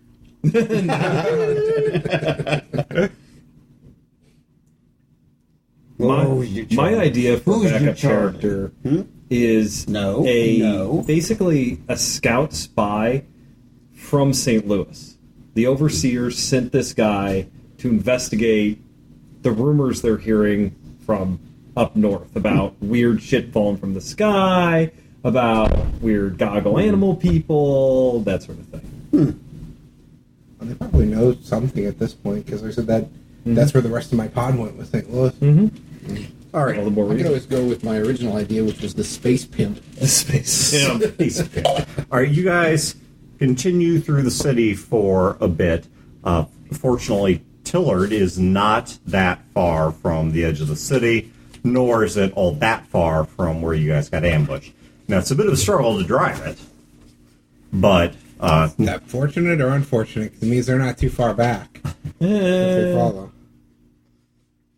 you guys find Tillard. Tillard Recycling was the primary occupant of a now dilapidated office building. They were the ones that had the big name on the sign. Some of the letters that spelled Tillard are still there. Some are missing, but you can see the just weathering of where the name used to be. Many of the upper stories have collapsed downward, and so you're not sure how much of the remaining stories are even still usable. So there's somewhere, if you actually count windows, between 3 and 4 stories still standing. But once again, depending on how far down some of the upper stories fell, it's possible that all that may be passable is just part of the first, if even that. There's a parking lot there. There's a couple rusted out, stripped down, burned out, and or just generally abandoned vehicles there left over from pre-war. And there's a lot of garbage that's piled up in there. It looks like in many years past, once upon a time, there were dumpster fires here, probably quite intentional dumpster fires. Dumpsters, as obviously as filthy as they are, they can hold burning material. They also can serve a shelter. And it is just once again, just a scene of utter wreckage, decay, and just decimation. The front doors to Tillard are, one of them is gone, the other is only on one hinge, and your vehicle, however, has no problem finding a place to stop in the smashed up and riddled parking lot. Is there a place that we can park that's like behind, not quite so out in front, out of street view? Interesting question. I mean, not if anyone's watching, it's not like they're gonna have any trouble seeing where you went. But you think so? There are places you could at least get better cover than you currently have. But of course, any more cover you get, your vehicle is designed for open combat. Right. Putting it into close quarters actually may be more dangerous to you than them. Well, I mean, maybe if we hide it in close quarters, I assume that we're going to be leaving the vehicle and stepping away. So it might be better to hide it while Poe cleans the chemical toilet mess off of his clothes and takes care of what's her name. Yeah, say Poe is going to stay to take care of Molly. Yeah. Leave Tony on the gun. And maybe Hart should stay behind to also defend the vehicle. We could use Hart's muscle to move stuff if there's... Well, why would we need Hearts when we have Gil? Fair point. Because Gil's got 1 foot in the grave. Well, it's 1 foot too few.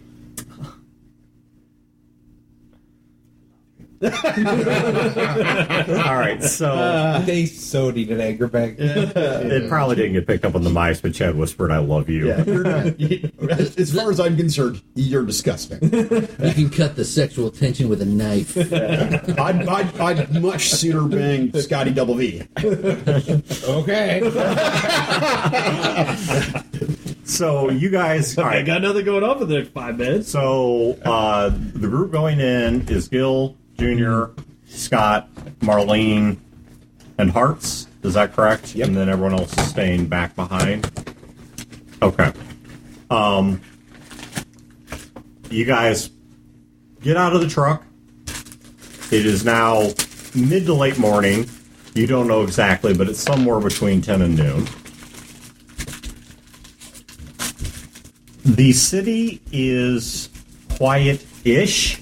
There are some things that you guys hear in the city you definitely did not hear when you were out in the wilderness. Now, you do hear things like general wildlife.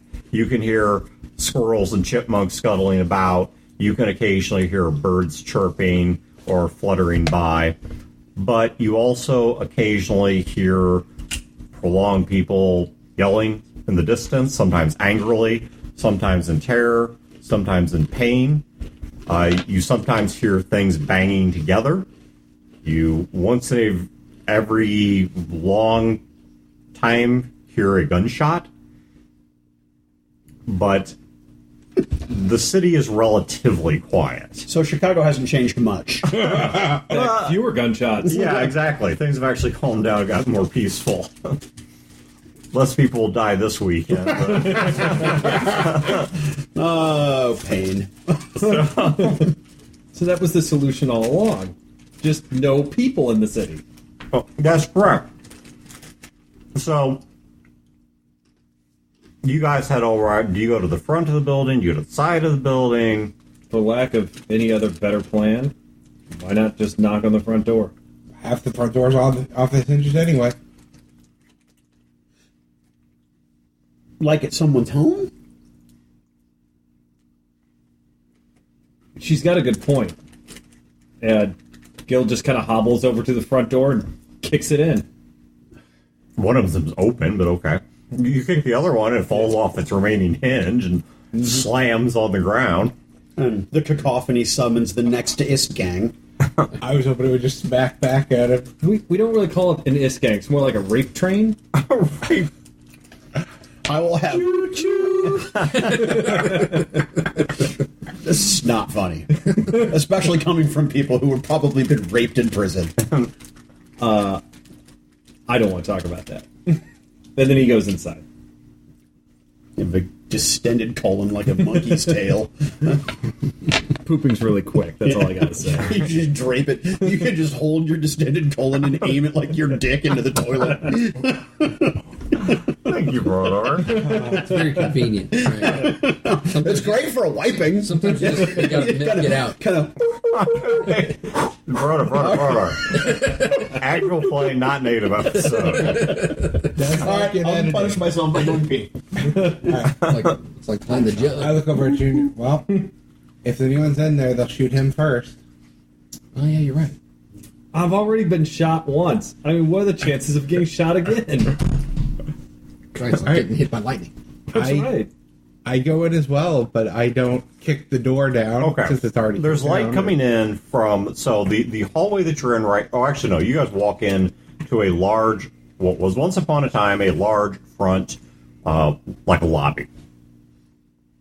As best as you can reconstruct what it used to look like, tiled floors, wide semicircular reception desk. Would have been probably multiple people seated behind it. Few doors leading off from there. Short hallway that leads to a bank of elevators, obviously long defunct, past which you're not sure what used to be back there because the back part of the building's collapsed. There are stairs that go by the elevator shaft. And you can, though they are weathered, at least all the letters are there, and you can see Tillard Recycling hung up in gold, now dingy, but once upon a time gold letters that are mounted to the wall behind the desk. And it looks like there is a picture of, like an outline done in metal of the globe. And two things. I'm bringing the hard drive from the recycler with me. Okay. The other thing is, around my neck, like Flava Flav, I've got one of the data pads Okay. with the camera pointing away from me, hanging around my neck. And then I've got like a spliced earbud so I can communicate with... When he walks by me, I put a fingerprint smudge on the camera. Don't forget, you also took Boone's band scanner. You're Yes. such a jerk. What is... Yeah, and I've got Boone's band scanner in the other hand, looking... As soon as you turn it on, the band scanner is picking up signals in here. I say, yeah, Ghosts? there's definitely no, there's no ghosts, but might be. But yeah, there's definitely something broadcasting down here. Something, Or someone. maybe. Up or down? Can I tell that? Not from here, no. No, You'll- we're gonna you'll- probably have to go down. You'd have to attempt it. If you go up or down floors, you could then see if it gets stronger or weaker. Let's. But it's not something you just wave around and. Not that it matters, because we don't know. But I'm thinking let's go up. Executive offices, computers, files. Might be some information. Okay. And then We can down's not always going go- anywhere. right. They'll be there.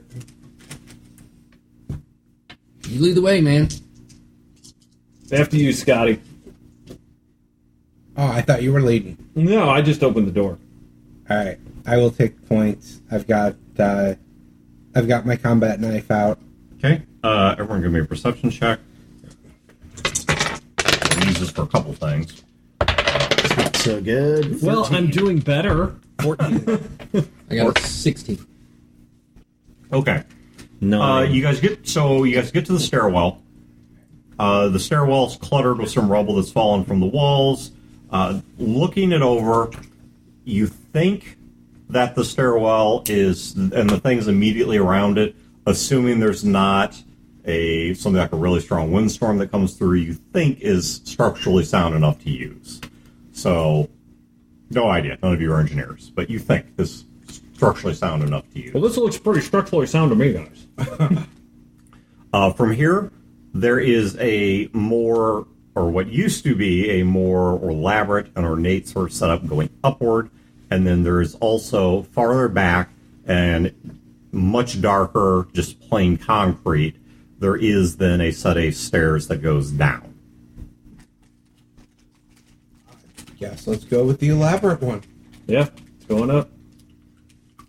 All right, you guys go up the stairs, reach first landing, where you would, you turn to start going up the second half of the stairs to get to the second floor. And on the second half of the stairs, you see up at the landing for the second floor's door.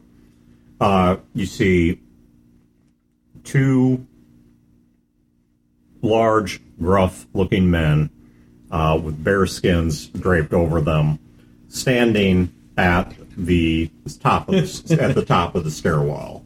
One of them has a gun.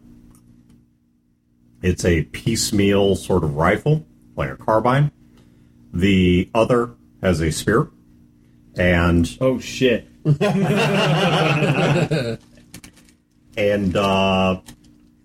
upon seeing you guys, they lock eyes with you and just, no fear whatsoever.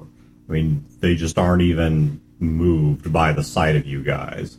The front one says, "The hell are you?" We're the Flaming Sharks. How you? Flaming sharks? Well, yeah. Fire shark. Oh, I'm sorry. Fire Shark. Well, you know what I mean. You guys are the Rad Bears, aren't you? Yeah, I'll send the couple behind you. Oh, heard about you guys. You guys are awesome. Well, thank you. I'm glad to meet a fan. Yeah. Let me try this again. What's your names? Oh, I'm Junior. These are my friends. This is Gil. This is Marlene. This is Scott. Double V. You the ones And from Hearts. Oh, and then this is Hearts here, yeah. Sorry, Hearts, I didn't mean to forget you. So you guys the ones from Dixon that were rooting around in the same rig we were? Oh, that was you guys? Yeah. Yeah, I talked to one of you. I think you talked... Did you talk to me? I think you did. Well, nothing personal, but I think you might be a little more forgettable than I am. Oh, yeah. Well, yeah. Fair point. You haven't talked to him much. You wouldn't forget this guy. No matter how much you want to. Who's the guy in charge? And how do we get to talk to him? That'd be me. What you want to know? Well, what's your name? Big boy. Brad. Brad, I'm Gil. It's a Brad bear. Actually, if you ask them where the name Radbears came from. Be Red Bear. Yeah. So, Gil, takes a lot of balls to trespass on our territory. Well, we didn't mean to trespass. We didn't know exactly who would be here. We can leave if you'd like. No. We're actually, we're in truce right now. That's great. Like, Are there really two guys behind us? I'm going to look. If you turn, no, there's actually 3 behind you. primary education is not key here. Can count to 3. All right, I'm just going to start clocking the room. You right now are on a middle landing. Stairs down, there's 3 guys there. Stairs up, there's 2 guys there. Okay. There is a smashed out window behind you, but it's a bit of a ways May I down. play the real game? Yes. Oh, yeah. You can always play the real game. I glance back and see, do they have guns behind us? One of them does. Brad, not sound like too much of a bitch, but I kind of got a couple of injuries. Do you mind if we maybe sit down and have this conversation? Oh, I don't mind at all, except you're going the wrong direction. I think what you're looking for is downstairs. What are we looking for? Well, I assume you, look, you were at the rig, belonged to this company, now suddenly, here you are again. I've got to imagine you took something from it, maybe want to know where some of the other rigs are, maybe you took something out of there you're trying to interpret. I'm just saying all the equipment to do that's downstairs. We are on a, just so you know, we are definitely on an informational trip here, not a competitive resource gathering one. Oh, I don't care if you are. Like I said, we're in truce. You and me are in a truce, or? Yeah, all of us and all of you. Unless you guys want to break it, we're in a truce. Absolutely not. That's fortunate. Excuse me. She gets 3 questions. That's the rule. All right. That's not the rule. You Oh, told me that's that right. was It's not the rule. Yeah. But he's not in charge. Well, I'm sorry. Scott, how many questions do I get? I don't care. Thank you. So, by whom was this truce decided? By the colonel who's downstairs, who pretty much gave us anything and everything we asked for in return to just play along with some stupid games for a while. Is Colonel a rank in the Radbears, or is he Colonel No. of a different... No, she is a colonel and not one of ours. Okay. And we have not violated the treaty by coming into your territory uninvited? No. Was she expecting us? You have to ask her. I don't know. Let's go ask And- her. They're just going to let us take what we need and leave? Well, it depends on what it is you need. I mean, this is not exactly mi casa es su casa, but if you're simply passing through and need to make use of a few things, we're not going to raise too much of a fuss. I can tell. You start rummaging through our shit, then yeah, there's going to be a problem. We didn't just come out of the carnival to hand it away because you guys are feeling a little bit grabby. That's fair. Oh, yeah. By the way, the king says hi. Imagine he does. Surprised you guys are all here to talk about it. Oh, yeah, we saw a snake and everything. It's an impressive specimen. B-Rad, you're very eloquent. I can tell that you're an educated person. He hands his gun to the guy with the spear, comes walking down the stairs towards you, not threateningly, but just comes walking down the stairs toward you and sizes you up a bit. He said, your name is Junior? Well, that's what everybody calls me. That's what everybody calls you? I was just going to ask you, Junior, for what? Because, I mean, usually somebody's a junior, there was a senior. No, it's for my his initials, college. JR. Okay. Well, JR, let me tell you something. You ever fought a bear? I don't mean me. I mean, an actual bear. Like a real, Yeah. grr bear. Yeah. Big, brown, Not just black. a big hairy guy. Yeah. Different kind of No. fight. All right. Okay, you ever seen a bear? Well, like on TV, yeah. So, Moving pictures. Yeah. you think you could take one? Oh, well, probably. Like you did with like a knife and stuff? No way, man. No way. Oh, no. No. Why not? Because we fight sharks that are on fire. Oh, right. That's what yeah. we do. Yeah. Right. But on land, that's not very effective. Well, once we find some on Once fire we get 'em on sharks, land. yeah, then they're ours. But no, I mean, do I think that I could? I don't know. I guess He takes you by the shoulder, like leading you, not like yanking you, but just like leading you, and he starts to take you back down the stairs toward the lower floor.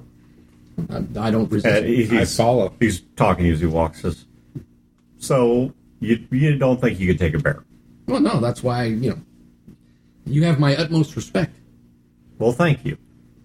Respect's a good place to begin a relationship. So you don't think you could take one? Why not? Well, from what Have you I seen him? remember seeing, I mean, I'm not very much, equipped to handle that kind of a tussle. Oh, equipped. Mhm. He pauses at the Did lower. it pause? Yeah. Bear with him. And as This is getting really hairy. it's getting grisly, you mean? So he's, I'll have to go. he's that's not a bear pun. He's It's unless- barely a bun. yeah. Jesus Christ. You guys got to stop. So he stops at the lowest level, walks back out into the hallway just outside the staircase. Goes, hey, Squeaky, come here. Squeaky. And a couple of moments later, this scrappy-looking, younger than Marlene, maybe 15, 16-year-old girl, not built. I mean, she looks definitely in, good shape. I mean, you can tell by the way she moves that she's quick, but she is not big by any stretch of the imagination. She's maybe just a little over 5 feet tall, and she runs up to him and stops and kind of looks at you guys and scrunches her face in pseudo disgust. I smile. Think you take her in a fight? Is she wearing bear clothes and stuff like that? Oh, yeah. Okay, I say, and then I look at him and I go, well, no. And she killed a bear, right? Yeah, she did. Yeah. Yeah, you're bigger than she is. So is the bear. He takes you a walk back toward the stairs. like we're going up the stairs again? No, back down. Like okay. So he walks past the stairs you guys were on. There's a little bit of a cement hallway, rusted out water fountain there, and then at the back of that, there's a spot where it loops around and then goes to stairs leading down. As you guys hit the stairs leading down, the stairs are dark at first, but you actually see artificial light down below. Starting to look like home. And he starts walking down the steps. And he says, "Come on, anyone here think they could take one?" I do. You think you do? I think I could. You want to try? No. Why not? What do I have to gain out of it? All right, fair question. One of these? Membership? Not interested. Think you could. Why do you think you could? You're smaller than a bear. Yeah. Smarter than a bear, though. There you go. Now you got it. See? So it's you outsmart the bear. So yeah, you think you come in here, and because I got the skin on, and because I know how to fight, that I'm just going to be some drooling, bleeding, diseased, screaming psycho? You mean like the pack of mutilated savages that Are not at the top. Yeah. Or the hat guys, Who are all, guess what? pretty much all gone, right? Well, you put a dent in them. No, there's plenty more. And they're a step above most. I mean, they've got their tricks, but they're not at the top. Oh, okay.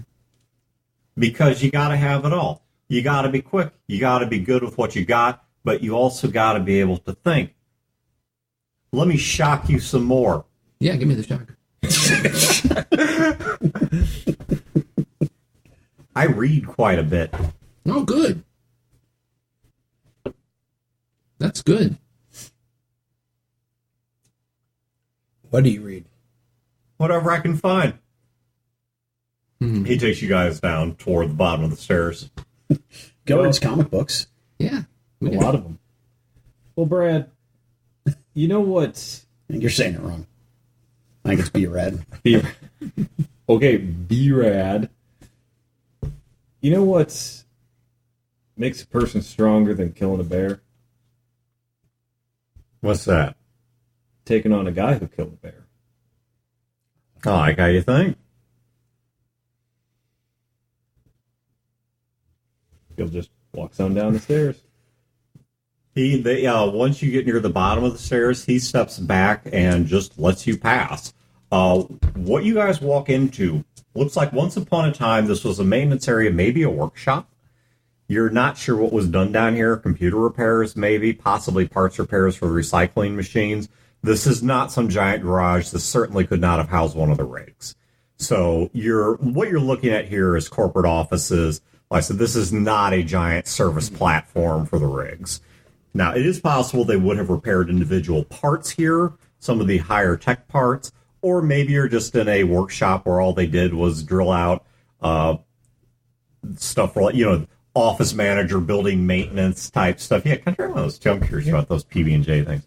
But office manager type stuff, maybe computer repair. There are metal tables that are in decent shape. There are chairs that have been pulled up around them. And you see about a total of 36 people in this room. There is a generator that is not making any noise. There is making very minimal noise. You're not looking at a diesel generator. Whatever this thing's running off of, it's something much quieter than that. You don't know exactly what technology without examining it. And there are power cords leading from it that go to several computers that have been salvaged, pieced together. They don't look to be in the best shape, but they're operational. And there's 3 of them that are running, and you've got 2 or 3 people at each. And the remainder of that 36 people some of them are back standing guard up against walls and just watching. Others are wandering between the computers, talking to them. Some of them are looking at maps and discussing what they see on maps. And one thing you notice about them, none of these are bears. None of them have the bear skin. None of them... No skinny guys? No. These guys are all... it's mostly men, but it is men and women. And a few good women. And a few good women. Yeah. They appear to be healthy, okay? Well-fed. I mean, I don't mean like high-tech healthy, but I do mean like these are not people that just survive in the scraps or spend their life punching their way to the top. So they're also all wearing a matching uniforms that consist of plain drab green pants, plain drab green button-up shirts with patches on the arms that appear to designate rank, and both on some of them and leaned up against the walls are matching rifles that, as best as you can tell, appear to be of a post-war manufacturer. So I lean over to Junior and whisper, hey, can Emma access the computers while we're talking to them? A woman walks towards you. Dark hair, cut very short, very functional, kind of spiked up a bit from its length. Where did she get moose in a post-nuke society? No, I mean... I'm sorry, Lee's not here, never mind. As in it's not... As it spiked up as it is not the weight of the hair doesn't hold it down. It's not long enough for the hair of the weight to hold it down. Something about Mary. She's... I will keep this real easy on you. Oh, good. We're not so smart. You don't need to ask my permission to hook Emma up. In fact, I was actually going to ask you if you'd hook her up. Well, I think she's already hooked up with Junior. You know about Emma? Not everything, no. But possibility that you might come and you might be bringing something that'd be real special. All right, like I said, I've got the earbud in. Is Emma saying anything to me at all? The only thing Emma says is that this one she says, Junior, it's an odd offer. Do you want me to try and connect to their computers? Is there risk? There's always risk. What's this woman's name? Colonel Shale giving you a name. Okay. All right. Sander. I say, Yes. are you the commanding officer? Well, the individuals that you see in this room, why, yes, I am. Oh, okay. Well, Would it be possible to get a chair and a cup of coffee? I can give you half that.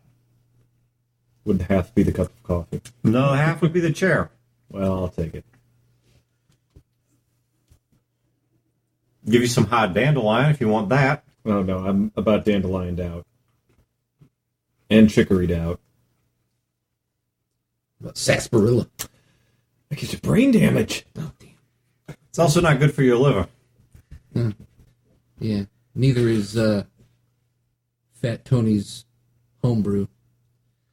Jill, you seem to know us, but we don't know who you are. I know of you. I don't know that would I know you. I know of you. Oh. He But you flops know- down on the chair. He looks a little pale and a little tired. Kind of puts his face in his hand. Who are you with? Oh, we're from when nobody around here.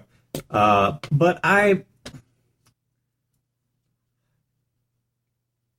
please, why don't you have a seat? I said. So, did you bring anything that you want us to look at? I look over at Junior. Well, I You brought, got any tech shit for her? well, there's a few things, but I kind of wanted to see it myself, too. Well, all right, just give us a minute.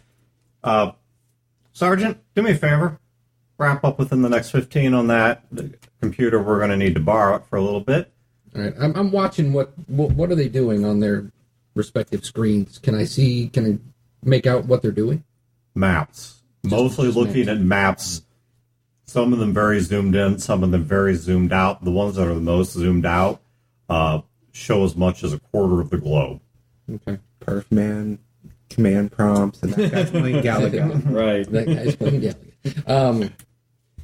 The insignias, rank markings, any of them look like the flight suit that we found that I was wearing for a time? No. Okay, so they're not from Jacksonville. No, their uniforms look relatively simple. And their weapons don't look all that sophisticated. Okay. I mean, their weapons look well machined, but they don't look high-tech machined. Meaning that, they might be automatic or, semi-automatic in make or something to that effect, but it's not like they're not walking around in, like, ceramic armors and particle guns, and no, it's not that level. Is there a power strip near me hooked up to the generator? Yeah. I plug my rechargeable flashlight batteries into it. Okay. They don't stop you. As I'm looking around, I want to see if there's any particular person that seems a little perturbed that these ham-fisted operators are working these computers. Somebody who maybe has a little bit more computer knowledge. All the ones that are at the computer seem to have at least some working knowledge of the computers. Is there anybody orchestrating them? Yes, the sergeant that she called out seems to be the one that is sort of directing their activities. And the directions that they're giving isn't just like somebody, do that nerd shit. It's actual like. It seems to be more cooperative. In fact, perhaps strangely so, insofar as the people that are operating these computers seem to kind of know what they're doing. Okay. And you have no idea where they would learn skills like that. So I pull out my media player, put in the headphones, Okay. and it sets something to play. And then with my eyes are kind of darting around the room, sizing up everyone in the room. Did you sit next to Gil? Yeah. I give you an earbud if you want it. Gil, you don't give him an earbud. As soon as you sit down and do that, Gil takes an earbud out of your ear and puts it in his ear. I, out of a sense of hospitality, I realize that this will not even begin to address the issue. But I want to profoundly apologize for what happened to the town of Dixon. That was not our doing. That was not our idea. And I have personally spoken to General Teneman of the matter. And once my group is done here, we are going to seek out General Everest, and he is going to hang for what he did. And anyone that helped plan that is going to hang for what they did. With my time with God, what's her name? The Like mayor. from a tree, or you got to build gallows? Is there going to be a trial? Who's General Everest? Is he one of you? With General Everest is a military dictator that won a petty squabble in a town west of Dixon. It was a fight between Sterling and Rock Falls, and we gave him permission to secure Dixon. We did not give him permission to annihilate Dixon. What he did is hideous. It is a crime. And yes, he will be tried in public, and he will be executed in public. I kind of look over at Marlene and just see how she's taking all of this talk about her town being destroyed. You say he's a general. She's writing furiously. He calls himself a general. We don't care what he calls himself. So he titled himself. He's a general over a rabble militia from an insignificant town.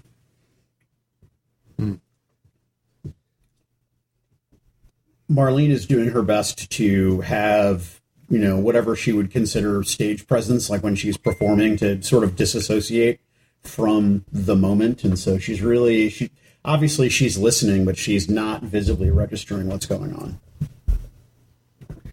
However, he clearly lacks the honor, the dignity of an officer, and the decency of even the most base of human beings.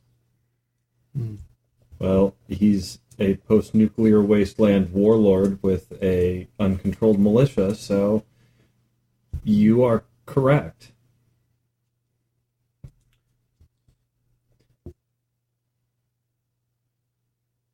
Gil kind of stares off a little bit. Now I'm stunned because Gil said something smart.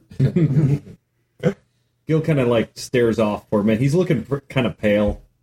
He just stares off for a minute. Are you okay? Huh? Are you okay? You look... Fuck you. I'm fine.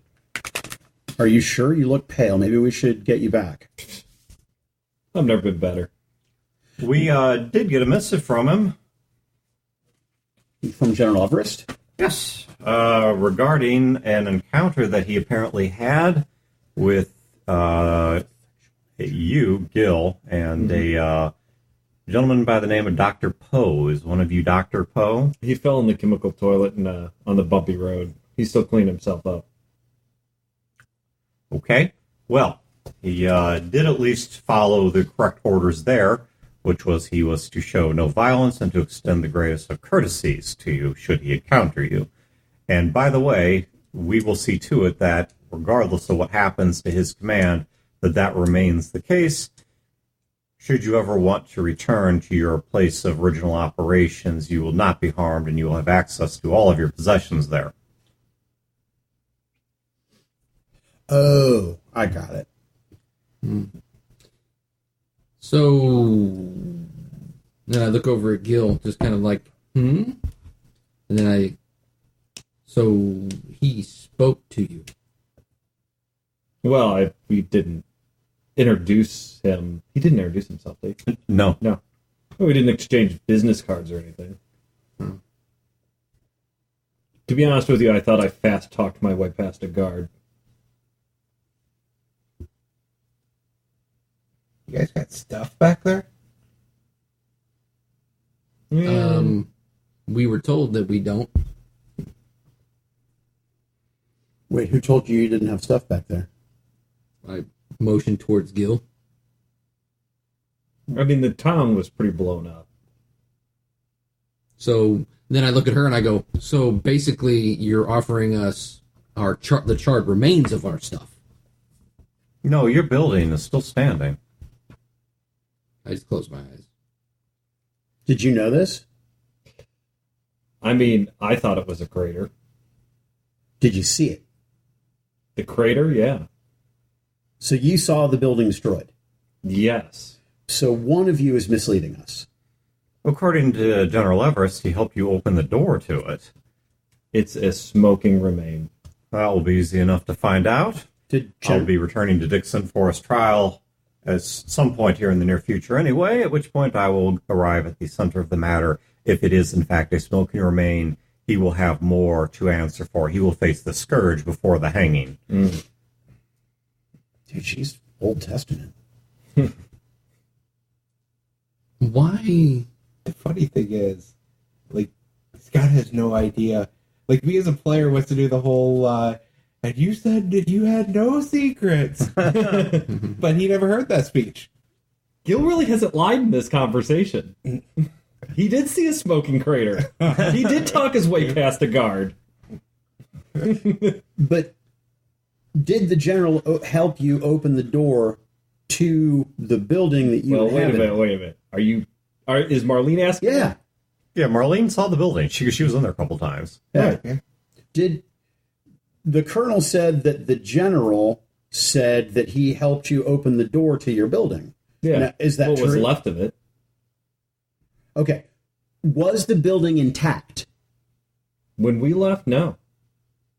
Okay. Was the building intact when you arrived? More or less. You know what? Whatever. It's none of my business. It's not my building, but your friend's a fucking liar. And I kind of shrug like, doesn't... And I thought somebody's word meant something in prison. Am I wrong? no. Have you been in prison? I know a couple people that have been locked up. I mean, not on the scale that you were locked up. But yeah, I know a couple people that have been locked up. Mm-hmm. You know, and they didn't lie. They didn't lie on the inside, and they didn't lie when they got out. Bet you know of. Well, Everyone's got secrets. I look at the colonel and say, They didn't get caught lying. why all the courtesy? Why all the protection? What do you want? From you? Yes. I mean, nothing specific, if that's what you mean. I've been ordered from above to see to it that you are protected and enabled on your journey, and so that's what I'm going to do. Who's the above? Well, I report directly the particular division that I operate within reports to a General Teneman. And who's General Tinneman report to? General Teneman reports on up through a chain of command, ultimately to a president. Of? There's I take it, I didn't vote for this president. well, he's We're not. felons. We can't vote. Good point. Belay that last comment. For reasons unrelated to whatever crimes you may or may not have committed. Oh, I did. Oh, very well then. But I would not yet call him your president anyway, as the presidency doesn't extend this far north yet. The nation that once was here is in tatters. It is, Some would say non-existent. I would agree. And so what you're left with is, in some cases, benevolent organizations here and there, individuals that might get along well enough, but ultimately have no protection, nothing to fall back on. And then, to your very apt description, madmen, warlords, those that can survive these harsh conditions, who sink to the level of their environment. And Jacksonville. And Jacksonville, which is a topic that we are simply working around. They seem content to ignore us, and we are content To be ignored. to be ignored. So one might say you're a confederacy of states. I recognize the historical reference. We do not call ourselves as such, no. It would be bad press. No, I think people are sufficiently detached from that just by time alone to... You might as well call us Visigoths.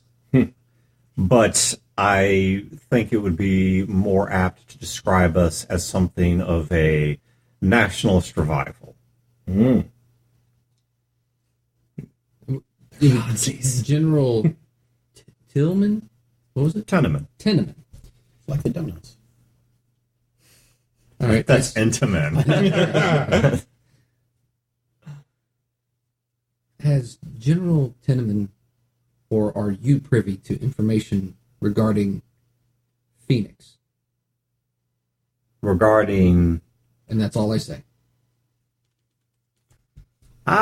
So that's what brings you here.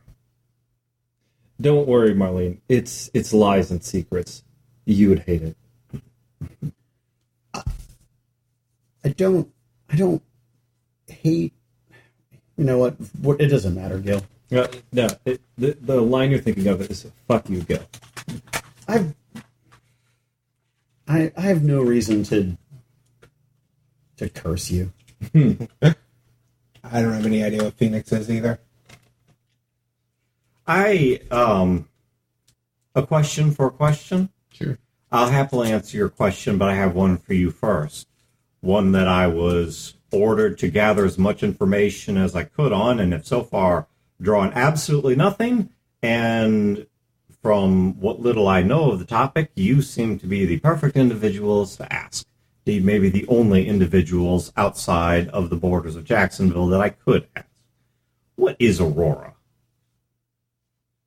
It's where energy comes off the sun and hits our atmosphere. Not Aurora Borealis, Aurora FT. You came down in its pods. What is Aurora?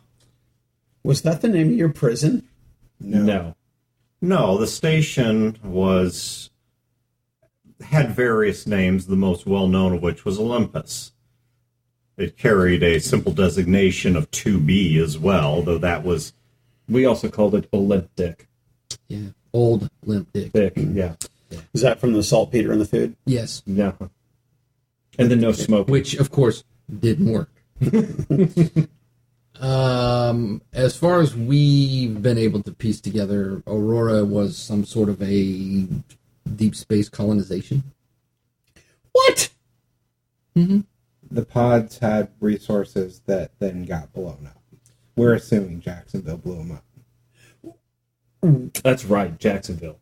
Sure. Wait. So the pods, the area that we saw those jets bombing, those were from Aurora, not from Olympus? The pods? The other escape pods? Mm-hmm. Were those from Aurora? Well, they were They're intended for Aurora. Think of it this way: they were Aurora pods that were They were cargo pods. liberated by individuals of a questionable nature. I'm confused. How did people on Olympus get pods from Aurora? The cargo pods were docked with it. Oh. So you're saying that two space stations were connected? We're not entirely certain of that, but it was more of Your primitive Earth mind can't. No. How did the people from Olympus get the pods on Aurora? they were delivered. It was almost like a It's staging like area. cargo. You know how boxes on a boat? Yeah. I've seen the River Gill. Thanks. Yeah. Good. That's basically what I know it how was. boats work. Yeah, So you just the same saw the concept in river, space. but I still took all your money. But These were cargo pods meant for... Do you think you actually won that game? yeah. You're a bigger idiot than I thought. Eh. Wow. Jesus. Not only is this guy a liar, he's not very bright. You're not telling me anything. Oh, sorry, Gil. I don't claim to have a degree, so Oh, that's right. The cargo pods were there. I'm thinking We never saw Aurora or whatever it is. So you took the Aurora pods, Yes. Well, and at the you time of- escaped prison after it had been abandoned by the staff and the families of the staff. Well, Ding, ding, ding, not you got it. Quite like that, but we'll go with that. There were also robots taking the station apart at the time, and someone launched a missile. Oh, okay. I'm just going to Are you getting all this, Colonel? I am. Thank you. You're welcome. Oh, Jesus. How large is your government? What's the general population? How much land area do you hold? Borders change a bit day by day. It's large. If I don't know that I've seen the latest census numbers, but I can tell you it's in the millions. What kind of infrastructure you got? You got power? Power in some places. Our chief endeavor at this moment in terms of restoring infrastructure is following the history of the United States itself offered. What tamed this nation and made a nation possible was the railroad. And so that's I was where going to say something else. Me too. And so that's where we're starting, the transport of people and goods across long distances at relatively high speed and low cost. Sounds awesome. Does. The South will rise again. And again. And again. Well, all right. What... I think that we've answered, Oh, All and of then the some. questions that she's asked and all the ones that she did. She asked one question and she got like the answers to everything. I mean, who are we trying to protect? So- Nobody. I mean, we got nothing to hide. I don't give a shit about what out happened of on the character, station. that's just not fucking true. I mean, Gil will tell everybody So- beat Marlene in poker. So. So why... Oh, you beat Dunk. Not... You won my service.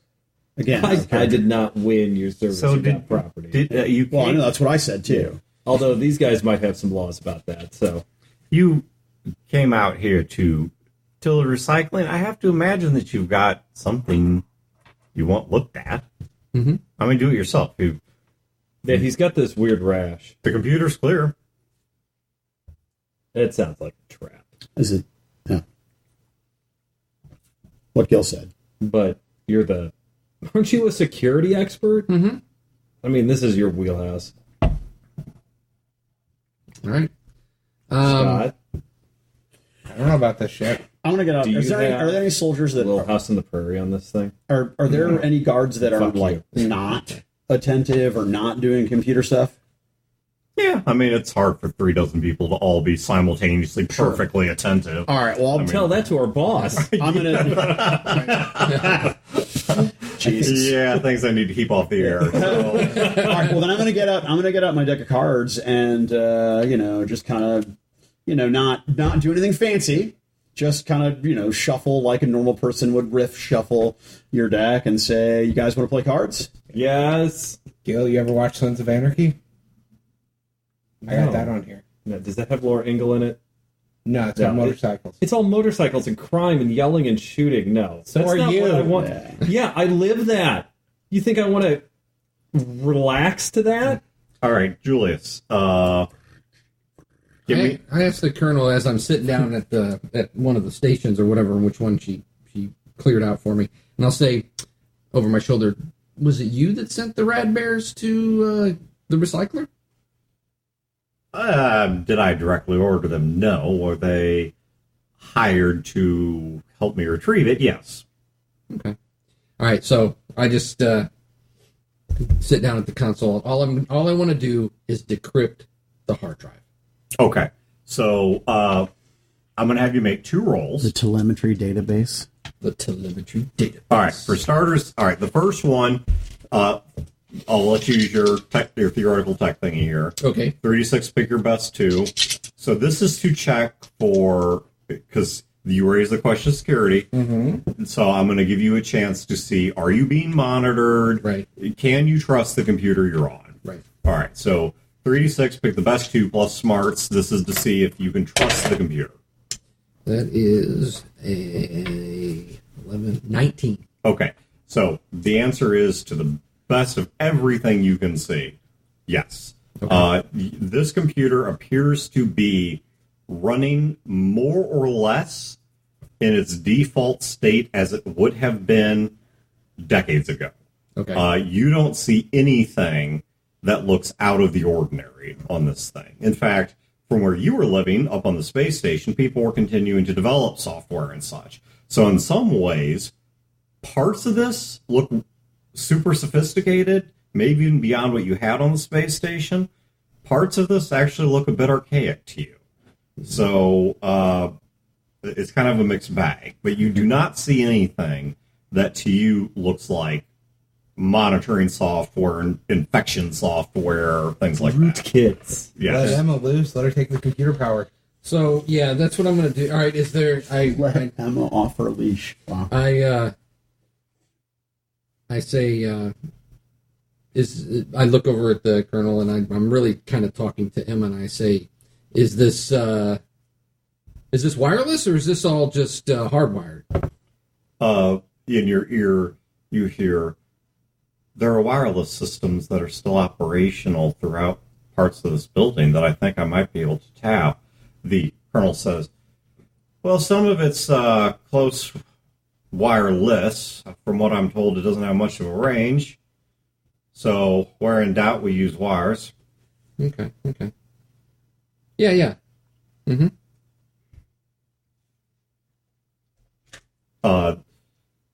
Emma says, if you want to keep doing what you're doing, Junior, I'll try to work in the background and use as little processing power as possible. All right, then I just kind of sit down and go, all right, yep.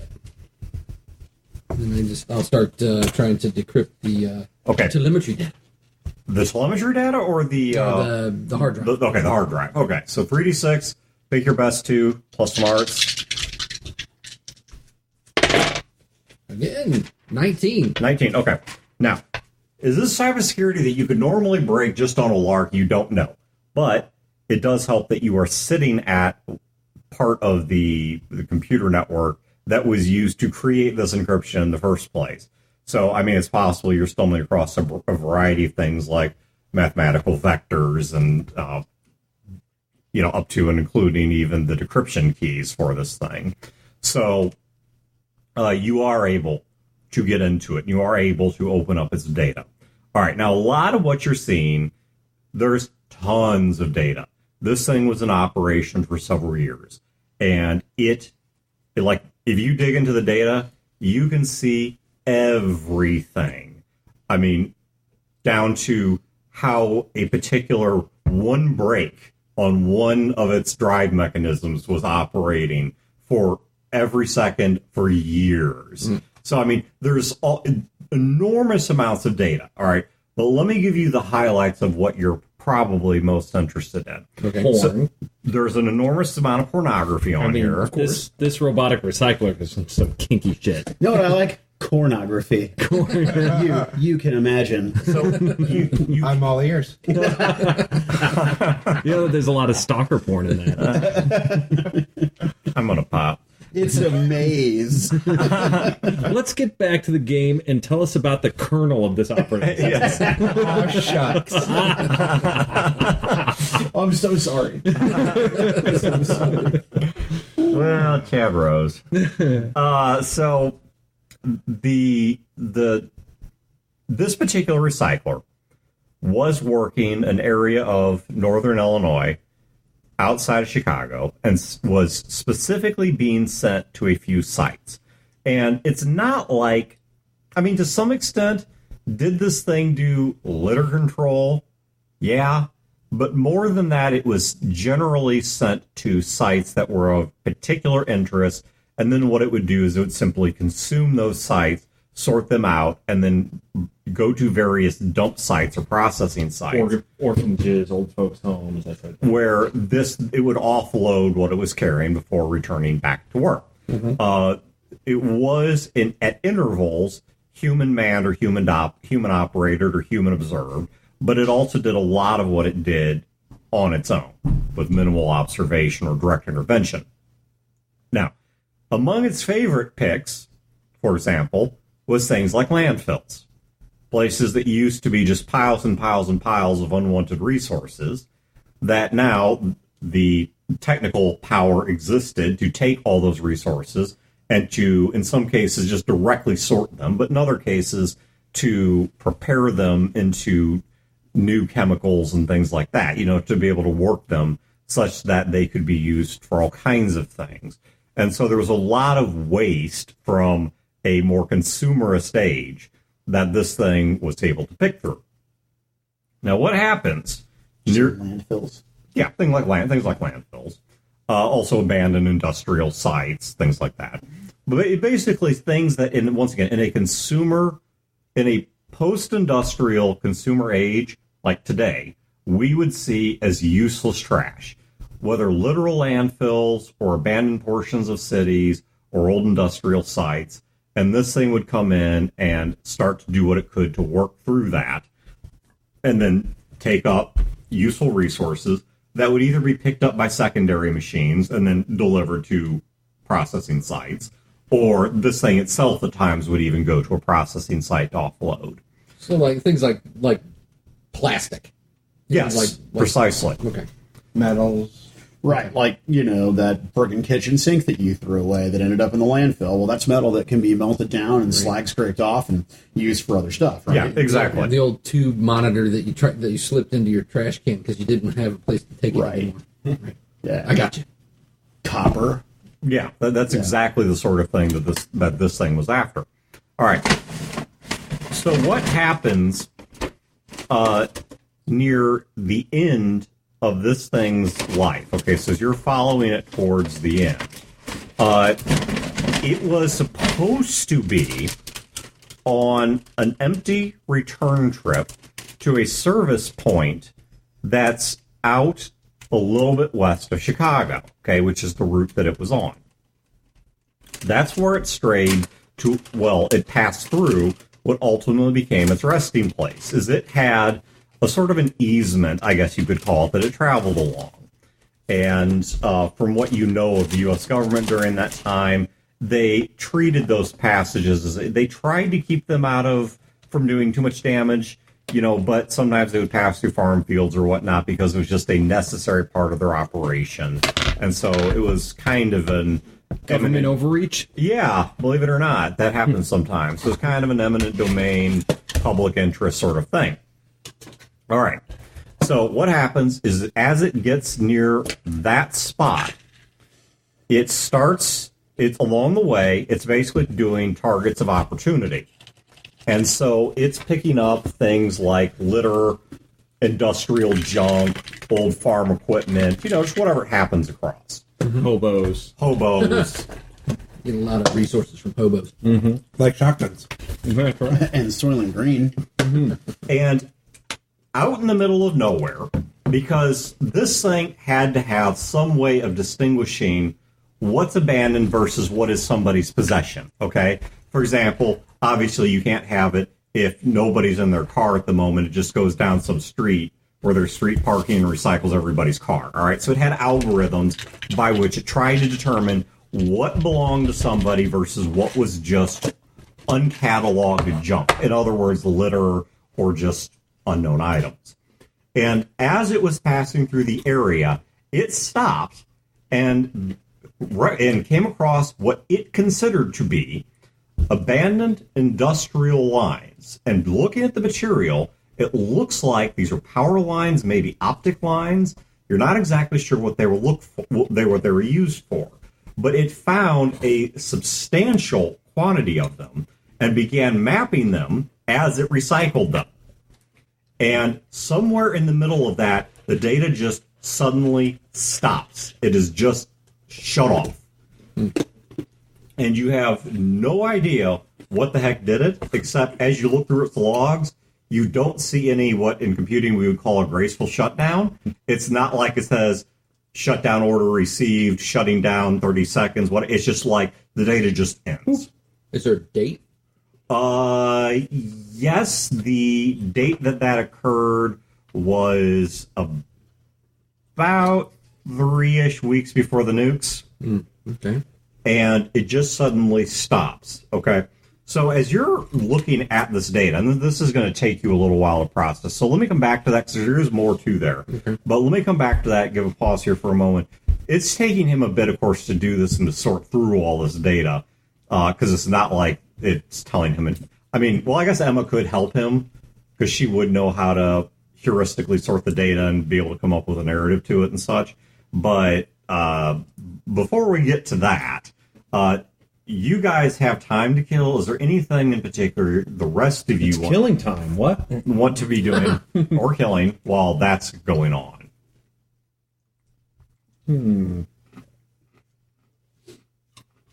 Sorry, I'm writing. I think we're both incredibly bored at this point. Well, Probably. Gil's very tired. He's had a very, very long day, and he's not feeling very good. It takes a lot of energy to be a dick, so. Actually, Gil kind of spends part of the time resting, like he even kind of nods off and goes to sleep a little bit. He wakes up and this is still all going on, and Scott's still watching his shows, and Marlene's there being all judgy. Then he'll go Wow. he'll go upstairs and he'll start talking to the Radbears. He's actually looking to trade with them, see if they're willing to trade anything. What are you trying to trade? Well, he's looking for 45 rounds and anything of interest. You're not really able to walk. They know quite a bit about the area, but they can't show you that because you're not profoundly able to walk. They do have 45 ammunition. What are you willing to trade them for it? Blowies, HJs, Comic books. No. comic books. Fuck you. Motorcycle? No. Prison wallet deposits? Maybe. How much BV do they want for him? BV's a metagame mechanic. Doesn't really, they wouldn't express it that way. Right. Hang on, I can. Since it is a metagame mechanic, I as a GM ought to be aware of it, so... They're like, BV, fuck you, man. What is this, Fallout? We can do caps.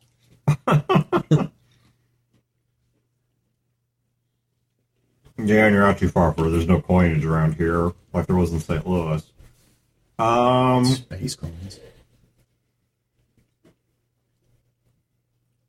Ooh, ain't cheap. Okay, so what do you have you're willing to trade them?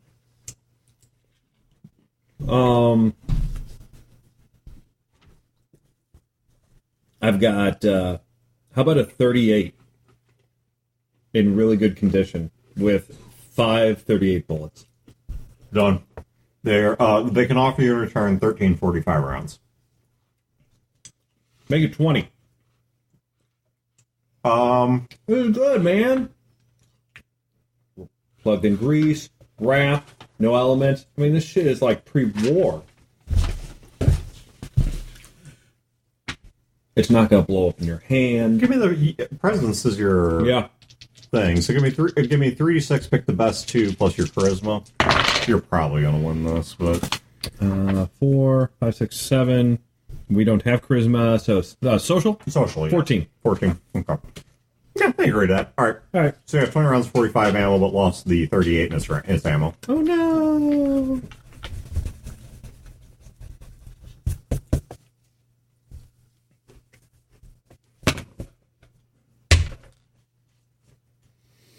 They do also tell you Yeah, if they have anything else of interest, I mean, I'm willing to talk. That's just what they give you a piece of advice. Don't come around here. no. They give you an object and a story. Uh-oh. And a bear cub. They say when it's grown, Almost. kill it. They give you a small plastic bear.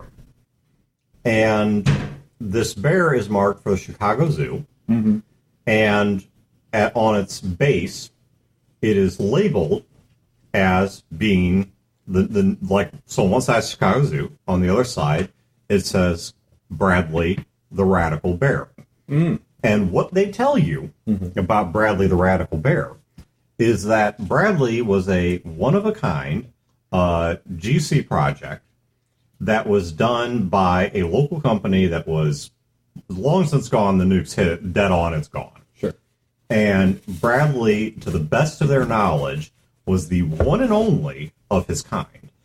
And Bradley was not only, even by GC standards, now he wasn't like Godzilla size. Sure. But Bradley was freakishly large, but was also very intelligent. Not human intelligence, not like he talked or anything, but certainly was bordering on that. Like, this thing had kind of, like dolphin-like intelligence, right? It was highly intelligent. And they tell you that they in their history, they took on Bradley the Radical Bear originally as a joke. So going way back, it was a joke. And out of that came the name the Rad Bears. And so its history is it's actually a running joke. Because of the fact that he was such an inspiration to the people that originally found him. And though Bradley is now aged, they tell you that Bradley is still alive and under their care. Wow. And is there any, like, nobody will try and kill him? Or what happens when he dies? Because I assume you don't let anyone kill him. No, they do not let anyone fight him. They tell you that they keep him in it's something like a warehouse that they converted to an enclosure that they keep him in. Not that they really even need an enclosure for him. He's incredibly sociable and doesn't really exhibit any aggressive tendencies. They tried to breed him? That is what they have tried, yes. And they have not yet been successful, but they are hoping that before Bradley dies, that they're able to breed Bradley. And one of the things that they tell you that apparently how this started, like how the whole killing a bear thing started, was going way back in the gang's history. There were people that were sent out in hunter groups to try and trap and bring back potential mates, which of course required being, you can't go out there with an M60 and bring back a mate. And so you had to get in close and handle the animal carefully. And then after that became sort of a population control, and we're going to be the wolves that keep the pack strong, so to speak. Not that bears go in packs, but you get my point. Right.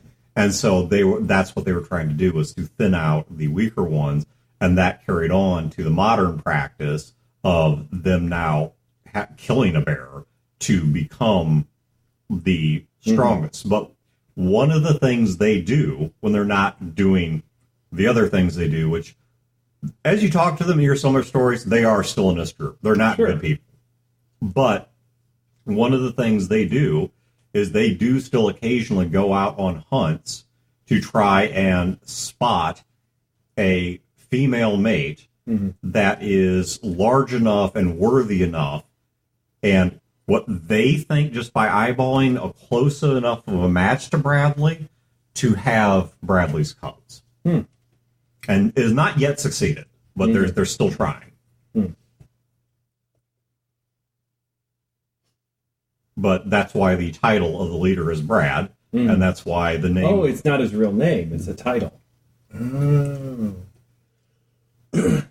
And he openly tells you, he openly tells you, this is all started as a running joke. It's ridiculous, and he, like... He's not bothered by it.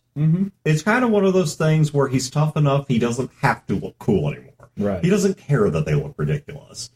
Because it's like, well, they're on top. Yeah, precisely. They can look as ridiculous as they want. And, and so that's, he just totally owns it. To him, it's very, like, he doesn't feel the need to try and compensate for it. He's very comfortable with the whole thing.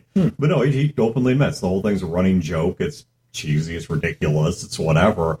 But it's created it's given them purpose, and it's given them that from observing and interacting with this bear, it's become not, they don't literally worship it, but it's started Maybe in a couple generations. maybe in a couple generations, but as of right now, they see it more as a sense of metaphor about the best things that were pre-war and the best things that a human can create or a human can be, and how the efforts to understand Bradley and to keep Bradley alive have made them into stronger individuals. And to do it requires not only being strong, but also being educated and courageous and patient and all these other things that they hold in high ideal. So maybe you're going about the carnival thing all wrong. Carnival was not our idea. Carnival is a necessary part of our reality. So you know about the snake Oh, yes. and the boy, the king. Oh, yes. Do you know his story? Enough of it, maybe not the details. Broadly speaking, I know on some way we created him. Sure. So maybe the boy, his family, gave him that snake. They just don't carry snakes around in their pockets. The boy might not have any expertise. I doubt he does. But the family did, but they're all dead. So what I'm saying is that maybe they have like some books, some information, some data there that could help you in your bear breeding issue. So maybe don't go into the town in a carnival and destroy everything and get each other killed, but maybe go and try and talk to the boy. His father's not dead. How dramatic. Not. Do tell. We recognized his value. Mm-hmm. We knew what he was. And that's why we chose this town. And to make You sure already had this idea. that no one ever looked for him, we saw to it that it had every appearance that he was dead, even to the point that we managed to convince his own son that he had died. Well, my respect. As I said, you had the idea before I did. Very intelligent. But he wasn't able to help you with your bear problem? He lacks the technology, the facilities, he has the know-how, but the world isn't what it used to be. He's no young man himself either. What about the mother, the rest of the family? Dead and or delicious. I continue talking with him, chatting until the social currency runs out, and then I make my way and I go back downstairs. Okay. Scott or Marlene, anything in particular I need to know about? I'm doing card tricks. I'm literally just trying to entertain the troops. Like I have my own. What do they call that when you USO? go? Yeah, I have my own USO going. I'm just showing them card tricks and that sort of thing. 3d6 best 2 plus your social. Oh, I'm not the most sociable young lady. Well, you're trying to perform. I mean, succeeding at the tricks is one thing. Right. But entertaining with the tricks is wow. Wow, you suck. I do. But He almost waned it. I did almost. So win. 5 plus what's your? That's an 8. They actually find tomatoes to throw at you. Yeah, that's not even a basal success. The tricks are technically excellent, Right. But You're used to a dark room, drunk people who are uneducated. yeah, it just doesn't work. They have the great grandchild of David Copperfield that performs for them back home. It's like you're the best performer out in the sticks, but now you're in the real time and you realize you I don't ain't have shit. any. I don't have any stage presence. Right. Yeah, no, well, for sure. and on top of that, I think some of it would also come down to they may be following orders, but they also recognize that you're out from the way, so they don't entirely trust you. Sure. And it's kind of like you're doing card tricks and they're backing away, worried that you're about to steal something. Oh, sure, yeah. And so, Gil swoops in and says, "Okay, kid, you're done. You're dying out here." And he grabs your arm. You know how like guys will grab an elbow like this and kind of drag a woman along in a kind of like being a dick. He does that to you and maneuvers you. Oh, unless you stab him to death, maneuvers you over to Scotty and grabs Scott by the arm and goes, "Talk." And then, is there like a room somewhere? oh yeah, there's some people. This He I'm grabs- shocked that you put your hand on me. Right. He grabs Scott and attempts to move you against you. I get up and follow. I glance back at the room before going into the side room. And I close the door. What'd you find out? Oh shit. He kind of looks over and like plops down on a filing cabinet and is kind of breathing a little heavy with the exertion of it. He goes,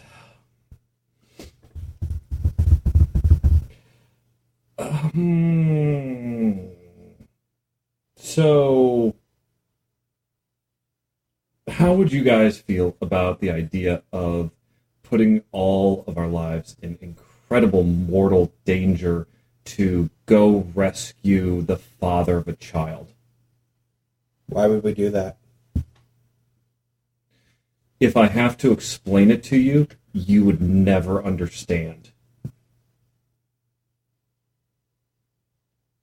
Well, without any explanation, on a scale of 1 to 10, I'm a 0. Sure. I can give you details. I'm just curious how willing would you be to risk your life for something like that?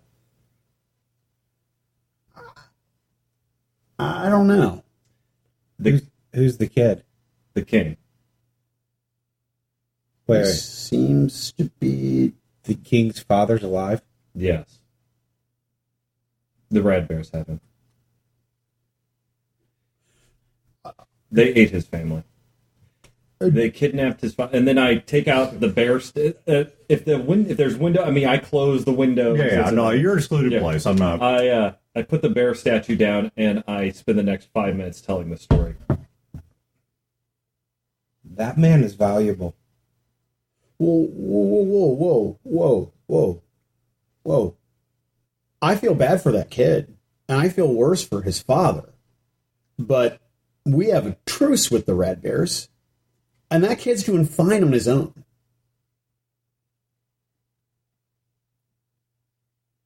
Gil just stares at you, like unblinking, emotionless, just stares into you. And why do you, of all people, care?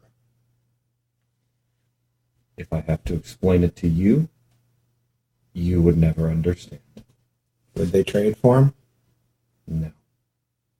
It doesn't sound like he can do anything for him. We have nothing of value.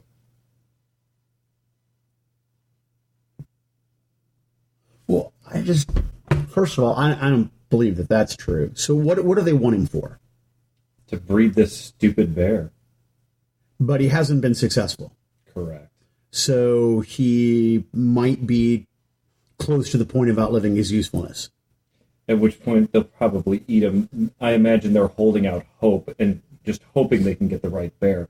From what I've been reading in this book, and he takes out Blue's instruction manual, they're sterile, usually, because they want you to buy more. They don't want you to breed them. Now, that's not true all the time, but for shit like Did Monsanto invent these? just about. But for Did some of them come from Monsanto? Probably. Right. But for ones like Blue, yeah, and this bear, they don't want house-sized bears running around Well, then just tell him that, and then trade your motorcycle for him. because they'll probably just take my motorcycle and kill and eat both of us. But we have a truce. A truce is just words. Well, if that were true, they would have killed us already and taken whatever it is that Junior has. And if what you say is true, then they're trying to take the truck right now. They very well might be. Or they might be following the orders from these guys in here. Yeah, I don't think they're going for the truck. We've never asked what these guys are giving them. Yeah. He I'm said sure, everything that they wanted. I'm sure it's guns or money or whatever these people Or want. access to technology to replicate. Whatever they're giving them is a big enough deal that they're willing to let our truck sit out there without trying to take it. Listen, this is an old man. He's got a son who's in town alone. Well, I feel really bad for that kid, but he has survived for years. It isn't about on his. survival. The old man will not help him survive. In fact, he'll probably be a boat anchor. It's not about that. So you want us to risk our lives to do this old man no favors and be a burden to his kid? He just stares into you again. Well, I'm a pretty firm no. All right. Scott? I need to know the plan. I'm not a firm no. If we can get the father to his kid, but We don't know where their base is, and we don't know where they have him stashed, but it's a truck-sized bear, so it shouldn't be too difficult to find out. So We have to do some scouting. So you're proposing that we risk our lives for a man we've never met, for a child that we barely spoke to who is doing fine on his own, and risk our own, security, lives, anal virginities, whatever, risk all of that to save this guy for strangers. No, that's not what I'm asking at all. I'm going to do this. I'm asking if you will help. You're crazy. This is foolish. You're not only going to get yourself killed, but you're going to get your friends killed. Friends, by the way, that you won't tell the truth to about whatever's left in Dixon. And those are the people that you're assuming are going to follow you? I don't assume anyone's going to follow me. That's why I asked. So you're going to do it regardless, whether you do it alone or whether we help you. Probably. Wow. I don't get you, man. You treat everybody like shit, you bully everybody, you talk real big, and then you're just going to piss your life away for strangers? That's stupid. he found something he cares about. You find something you care about, you're willing to give up your life for it. I got stuff I care about that I'm willing to lay my life down for. You guys are idealists. This is not a world for idealists. This is a world for survivors. That's not survival mentality. My life ended 8 years ago. 8 years, 3 months, 7 days ago. Well, then be a fucking man and shoot yourself. Not yet. Whatever, man. I ain't helping. That's crazy. I'm not getting myself killed for that kid. I was fine on my own. He's fine on his own. He doesn't need that fucking old man.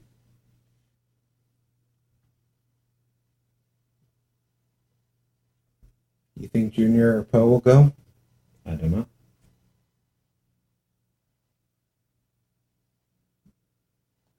You got a plan? I know you ain't got one yet. Gotta do some scouting. Gotta see what's what. Then we can start formulating one. You're in no shape to scout. I'm in no shape to do much of anything, to be honest with you. Poe seems to be a sneaky bastard. I bet he's a good scout. Yeah. But he's all covered in shit right now. I peek out the door What's Junior doing? Junior. Okay, so let's go back to Junior. Junior, you're looking at the screen, and you've both by parsing the data yourself and with Emma pointing out some trends to you, because it's an enormous amount of data to go through. Right. Much of which it's not per se that it's hidden or anything. It's just it's security through obscurity, I guess. It's just it's so much to sift through and make sense of when you don't know what you're looking at. It's like a clit.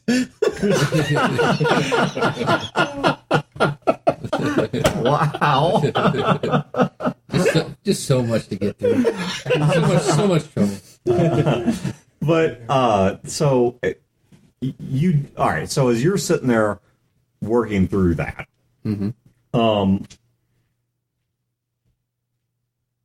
Emma's helping you, and you got the earbuds, so you hear her talking to you, and as she's telling you the story. And, Junior, I was looking at the placement of where this rig encountered those lines. And I started extrapolating the likely paths that they would follow if they began or ended at various points of interest or industrial sites in the area. Okay. And I realized that if I were to trace them back to Amboy, they begin to follow very predictable patterns, angles. And I think I remembered something. I think that's the spider web I keep dreaming of. Oh, okay. Yeah. You think maybe you can draw some more power? Maybe piece some of that together? I think it's something more than that, because in the dreams I have about the spider weaving its web along the ground, I have always felt in those dreams like I am the spider.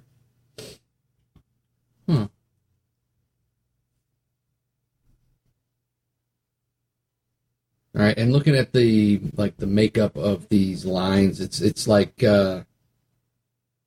fiber optic lines or something like that? You're not sure what they were used for. The particular material composition, you can't make sense of what they would have done.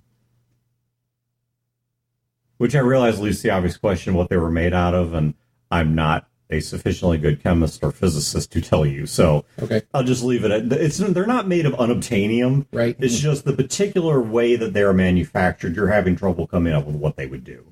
They don't look like data lines, they don't look like power lines. You're not sure what this was supposed to accomplish. It's really bizarre. And they're strung all over the place, huh? I don't know. I only know how far this found them. This rig found them along these areas, and she shows you a map of the area back around Dixon and Amboy. And can you highlight them?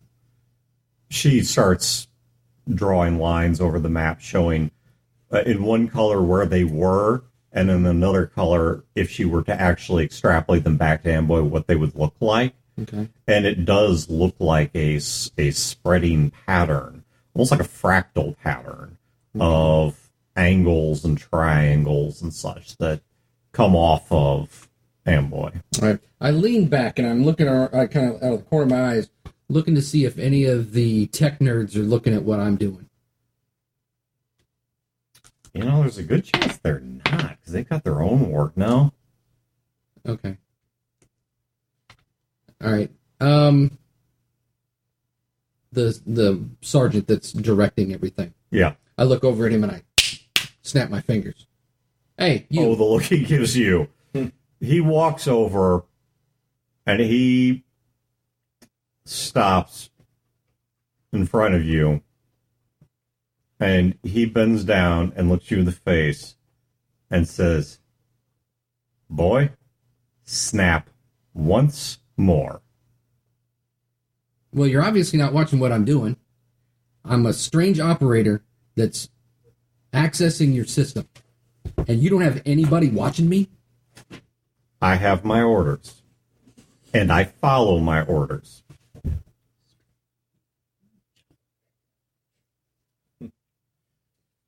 All right, and then I just kind of nod to my screen. He takes a look at it and says, okay, what is it you want me to... I see lines. What is it you want me to do? That doesn't. I'm asking you. Does this make any sense to you? Lines coming out of a city. Okay. Power phone. Yeah. Maybe. I was hoping maybe we could share some information, but I guess you don't know what it is. Then I guess it's maybe it's nothing. I'm sorry. I didn't mean to snap at you. It's just I needed to get your attention. What should I call you? Next time you can try Sergeant, Okay. or you could try something a little bit more sophisticated, like, excuse me, pardon me. Okay. Well, I don't. The only history I've ever had with military types, it was that you had to be pretty blunt. This ain't about military type. I'm going to guess you didn't spend a whole lot of time with your mama. Well, that's Because if I snapped at my mama when I wanted my drink filled, I'd be wearing that milk. oh yeah. Well, you have a little bit less facial hair than my mama, so.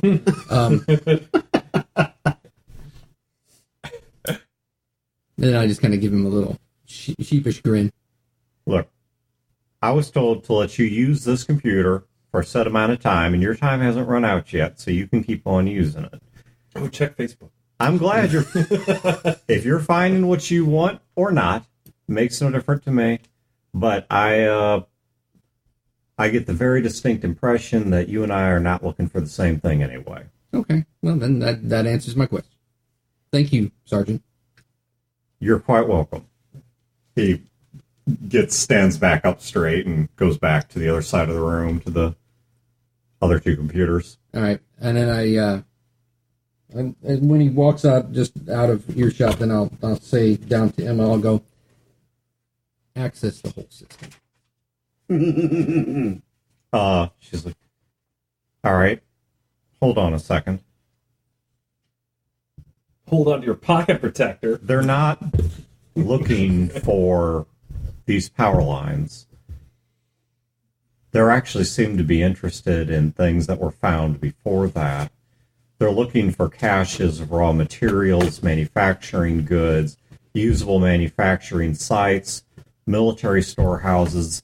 They seem to actually be as interested in places that these recyclers were not allowed to go as they were places they were allowed to go. Places that were marked off limits that ought not be. Okay. Places that aren't marked as being residential or industrial, yet these devices were not allowed to travel. Okay. Put a pin on each one. There's something else in here, Junior. Okay. Military bunkers. It's not something that these recyclers ever saw, but it's something that they have added to a list of sites that they're preparing to investigate. I think this is part of a communique that they mean to send back as a report to their superiors. They have possession of pod number 3. Where? I don't know where they're currently keeping it, but it's in an inventory of things that they want to send. Okay. Let's how are they going to send it? Do they have a relay up? I don't know. However, they do have images of its inside. Okay. She says, Junior, I don't have a good view from where I am. Is there anyone near you? There's not. Nope. She starts showing you images on the screen. It's dark. I mean, they're taking pictures of the inside of a pod that only has one part of it open. Mm-hmm. Not you don't know what they even took the pictures with. Okay. But the pictures show a large, almost like a mushroom or lump-shaped metal object that is tethered and padded and well secured inside of this pod. This is the device that you're looking at here. I think I recognize. It can deploy into a large dish shape. It's a ground-based relay meant to either send or receive significant signals from orbit. Okay. More than data. What do you mean? Perhaps things like power. Interesting. A power relay. With probably the intent to redirect that power? There have been plans that have been contemplated for many years, some of which were experimented with before the war, for collecting power in space and then relaying it back to the ground. This might have been a device meant to receive something like that. Like what would they call that? Strategic defense? Something like that? I suppose anything strong enough and focused enough to relay that kind of power could be used as a directed energy weapon, if that's what you're asking. Yeah.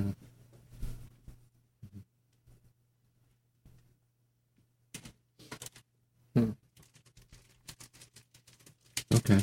Can you make it so when they do send off this information, this missive with all the information, maybe after they update it or whatnot, could you have perhaps a way to redirect that message or split that message? Essentially, in email terms, can you BCC me on that one? Yes. Okay. Would you like me to try and stop them from sending it at all? That might be a little too... Then they would just investigate and see what was causing the obstruction. It depends on who I gave the information to.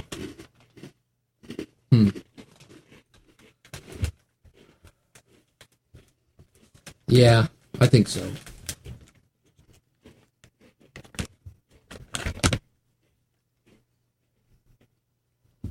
Does this system have enough power to fill in any of the gaps in your memory? Not many, no. But what I see, it's like parts of memories. I know now that I am the spider. I feel that spinning the web isn't just something I want to do. It's like something I have to do. It's this urge that's as strong to me as I imagine that hunger or fatigue are to you. And there's something about that device in Pod 3 that I feel very drawn to. Like somehow it's important to me. For that same purpose? I don't know, but it feels the same. A way to redirect energy into space, possibly channeling it through these conduits or these lines. Geothermal?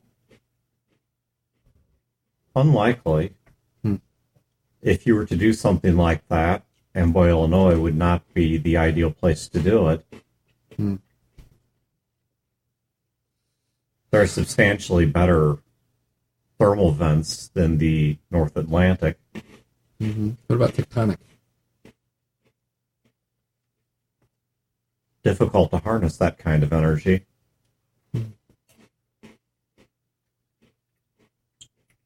I guess we'll just have to figure that out then. Okay.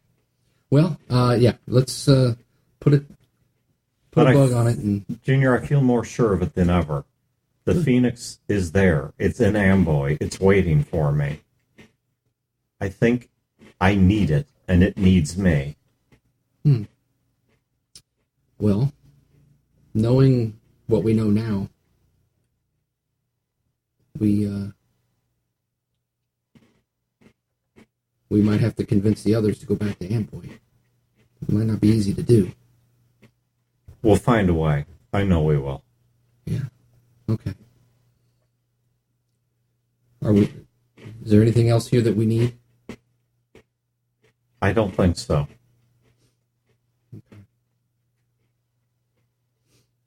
All right. I'll see. Then I'll terminate the link and we'll get up. I lean out the door and I go, Junior. I turn around. Gil, apparently that's rude. I don't know.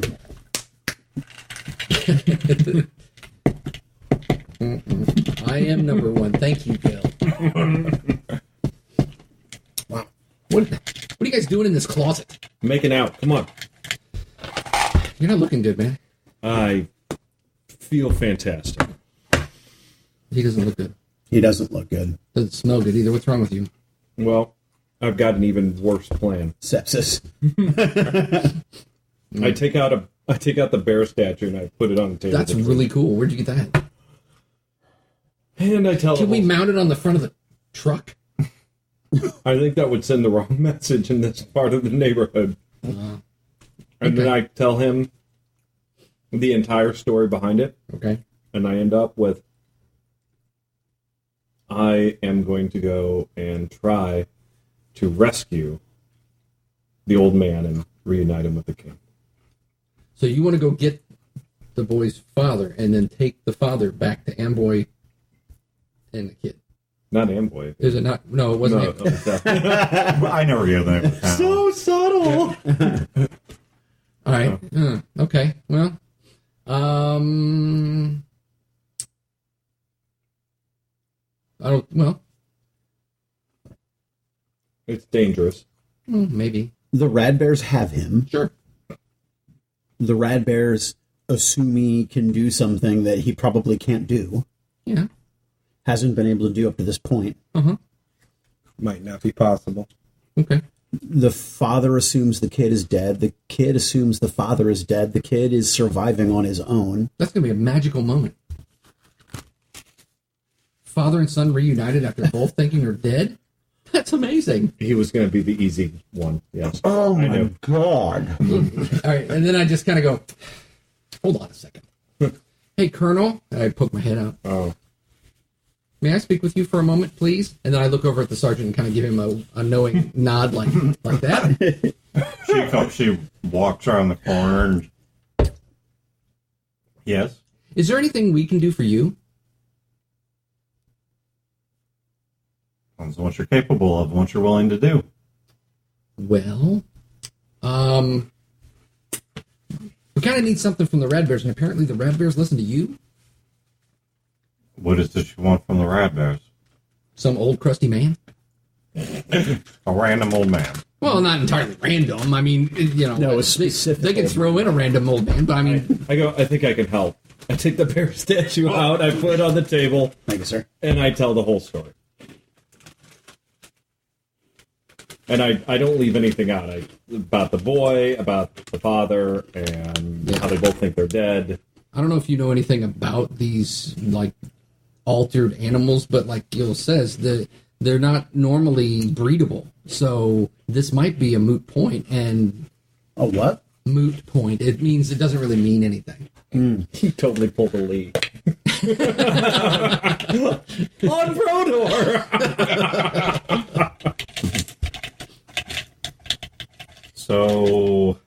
So if the Rat Bears listen to you, I don't think they listen to me. I think they accept my payment. okay.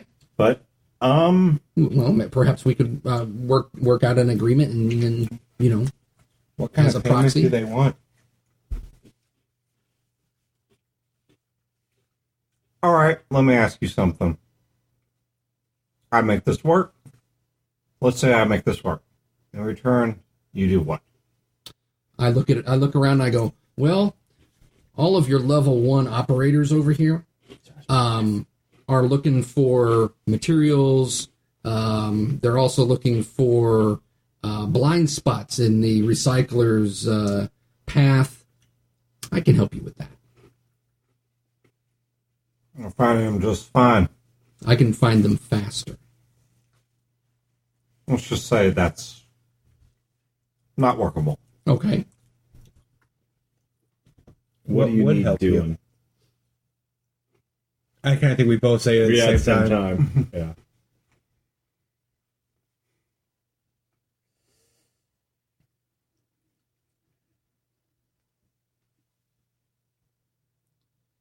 What do you know about someone named Gecko? You have my attention? We've been in contact. Are they friends of yours? In a manner of speaking, yes. Okay. Perhaps we could do something for them.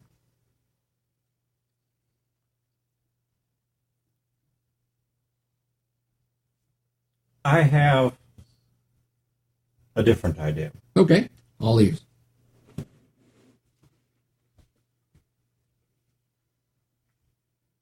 I have a package. Great. Okay. Thank you, bro. Wait a minute. Hold on a second. Eric is the one that went first. And then I laughed because it was funny.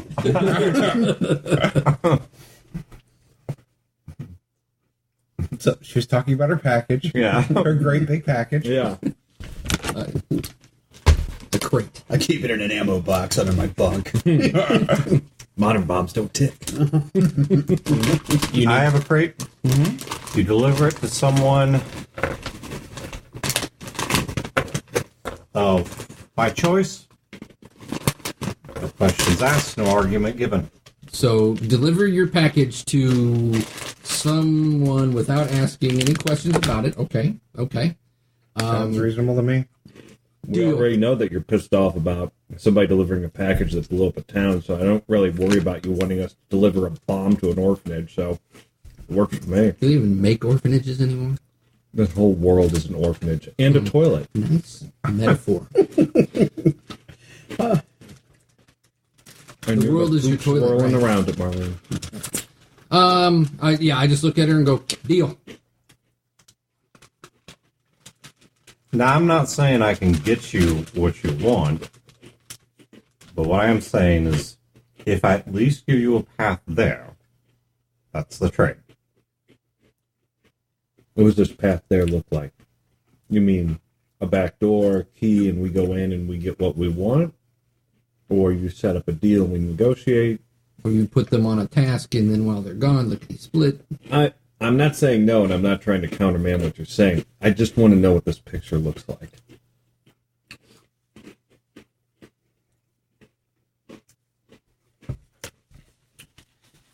We're almost done here. I don't mean as an end to this conversation. Yeah. I mean that my detachment is almost done here, and we're going to be leaving soon anyway, so it doesn't matter if we burn a few bridges on the way out, particularly with unsavory individuals. Okay, out of character, that's kick-ass. So what I am suggesting is they have their own structured society we can take advantage of. I can bring together a council of... Can you dig it? Oh, that's what I'm thinking too. Can you dig it? It is part of their carnival is currently still in progress. Man, I wish I'd have known that. How can you not know that? You just told me about how you witnessed part of it. Well, I thought that was it. I thought it was all contained. We thought it was a one and done. Yeah. Like I said, we're not it's a smart people. You're inexperienced. It's a season. Oh. It's a season they go through. Like Carnival. Gotcha. And once it's done, it's done. But it lasts about a month. And once it's done, then it's done. And for 11 months or thereabout until they do it again. Now, there are rules that have to be followed lest they lose face or Literal face. destabilize the order that exists here. And in the carnival, any distinct group can lay claim to something, and then so long as they win whatever it takes to compete to get it, they get it. Interesting. She's saying that the fire sharks lay Yeah. claim to the old man. The sharks, right? Yeah. But you help us and give us an edge. Cheat, so to speak. Well, no. how about this? The trained military operatives, while we're doing their package errand, go in there and get the old man, and then we meet them after the fact, and we say, hey, here's confirmation that we delivered the package. We're good errand boys, and then they give us the dad. So you want me to trade sending one or more of my people through the slaughterhouse in return for you driving a little bit across state? That's what, yes. No. So I want to reiterate that the trained military operatives don't want to go through the slaughterhouse to save this old man, but you want us to. No.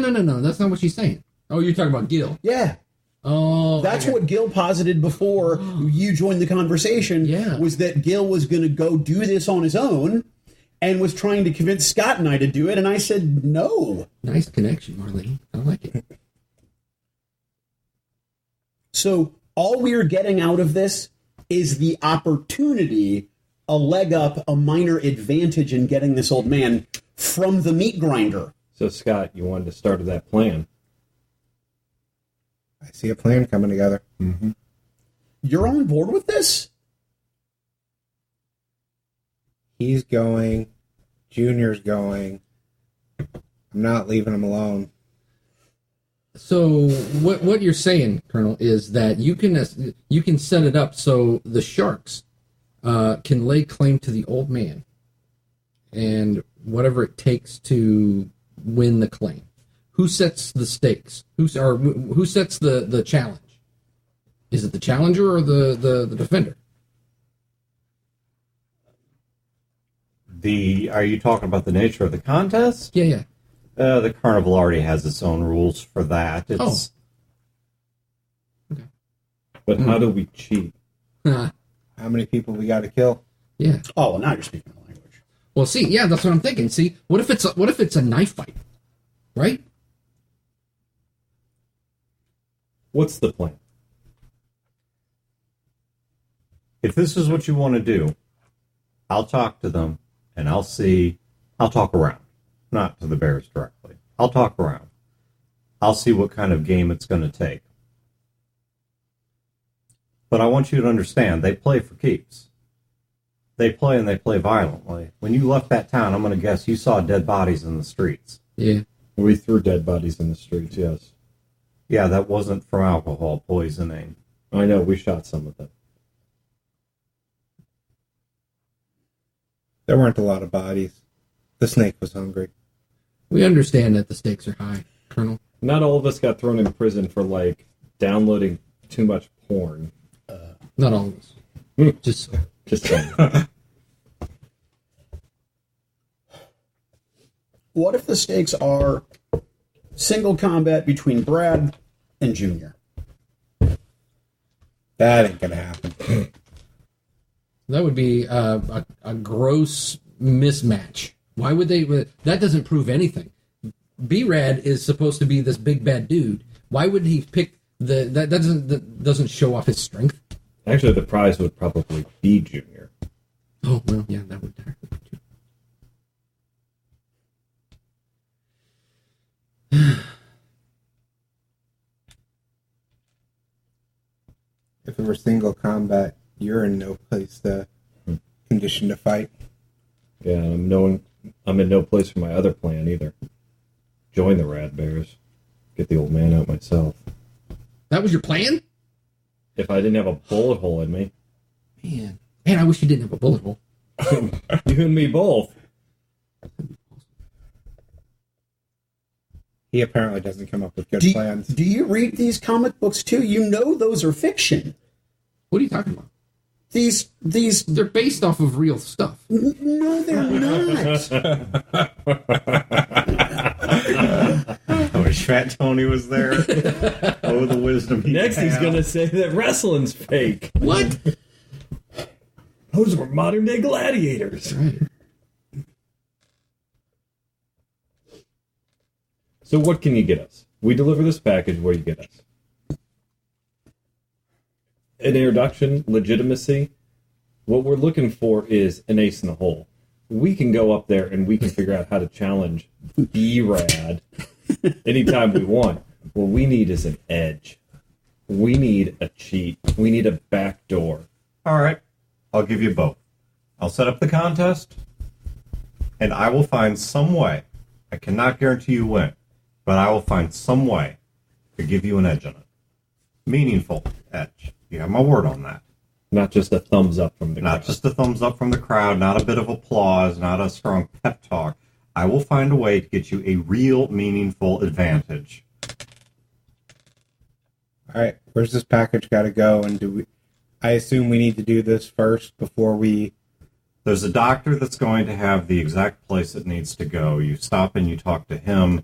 He's a short distance from here. Does he have antibiotics? He has significant medical facilities, yes. But you're going to talk to him. He'll give you the exact destination for it. You take it wherever he tells you. Okay. I assume that's required before we get. Then she's going to have to take time to get this all set up. Yep. Yeah. Marlene, would you like to go home? As far as I can tell, that truck's my home. And no, the carnival only lasts for a certain amount of time. It won't take long to set up. As a show of good faith, I'm willing to do my part first. I trust her. You do your part, we'll do our part while you're doing that. We'll meet back here. All right. Sounds like we have an accord.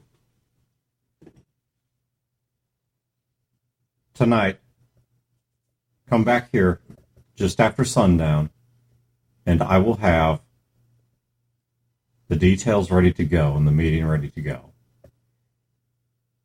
All right. I'm in. I'm only asking. If anyone wants out, you can stay behind the truck. We got to tell Tony. And Wait. Will. Are we taking the truck? Oh, we're taking the truck to do this deal. Right. That's not going to be the really dangerous part. That we know of. Fair. Yeah, I wouldn't assume this is going to be a pizza delivery. Gil slowly stands up, kind of winces, and then walks out the door. All right, so who is going where? I think at this point we're going back to the truck. Yeah. Right. Yeah, to make the delivery. Well, she has to give us. We have to go to the doctor. The doctor gives us the MacGuffin and the destination. Got it. And the antibiotics. And the magic water. And Yeah. Oh, sweet magic water. I know, right? Oh my God! You said people didn't come from space. You said the water wasn't magic. The event happens first. Then you take the shoes. Oh, okay. Out of good faith. If we survive. If we Yeah. survive. She will have you do the. She will give you the meeting first. Then you can take the package and, presuming you won, the old man. Okay, doke. All right. So with that in mind, who is going where? I'm going back to the truck and getting some sleep. Okay, you're going back to the truck. Yeah. Yeah, Same. for now, I think truck. Yeah, it seems like the least rapey place. I'm gonna go back to the truck. Okay. I don't know about that. So is everyone sleeping in the truck, around the truck? In the truck. I think truck. in the truck would probably be best. Okay. I fart a lot. You shart. Maybe. Yeah. The flame shards. Blood. That's right, the like you flame got- shards. Looks like you got your first period. That's right. All right. You guys are back at the truck. You're getting ready to settle, just take a nap, because you're supposed to be back later that night for the setup for the carnival. So you guys are just crashing, because like I said, when you arrived there, it was mid-morning, so by now it's maybe early afternoon, mid-afternoon. So you've only got, let's say, 4 to 6 hours before you're supposed to be back there. So you guys go back there to try and get some rest, get some food, water, whatever it is you're going to do. And as you guys are sort of, lurking around the truck, Gil, one point, you're off taking a piss. Mm-hmm. And you hear the colonel call to you because you got the truck parked back a little I bit. turn around. But behind some Whiz on her boots. What? Between Oh, sorry. buildings. Oh, no. but You hear, you can see a figure back, just kind of standing a little bit out of sight, and you hear the Colonel call to you, Gil? Come on over. When you head over that way, as you start to walk over that way, it's not dark out. Okay, Sure. The sun is starting to make its way toward the horizon, and as a result, what's left of these buildings is beginning to cast long shadows. So there are dark places. I mean, none of them are pitch black. They are just simply dim, especially if you've been standing out in the light. It takes a bit for your eyes to adjust. But as you step back away from the truck, you're in one of these dirty alleys that you're not even sure used to be an alley. For all you know, you're standing on, some major street here, but it's just become where house ends and street begins, or office building ends and street begins, is so hard to distinguish anymore because of the amount of decay. There's rotten paper blowing by, occasionally the smell of fecal matter, human or otherwise. Once again, you can still hear these faint noises of the violence of the city. And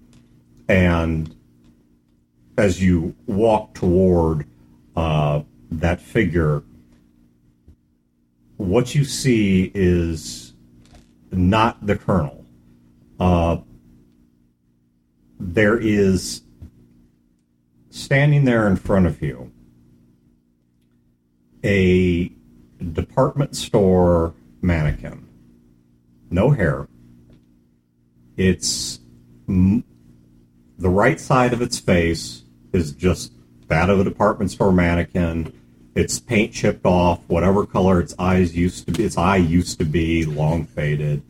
The mouth is in this kind of determined expression, and it's not movable. It's not moving. It is simply fixed in that position.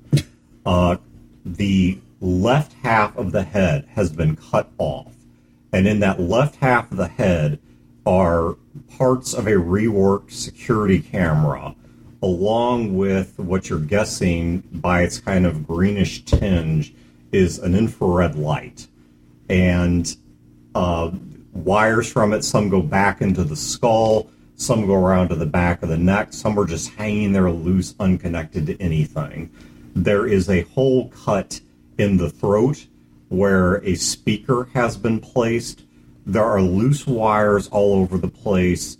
The legs appear to be mismatched.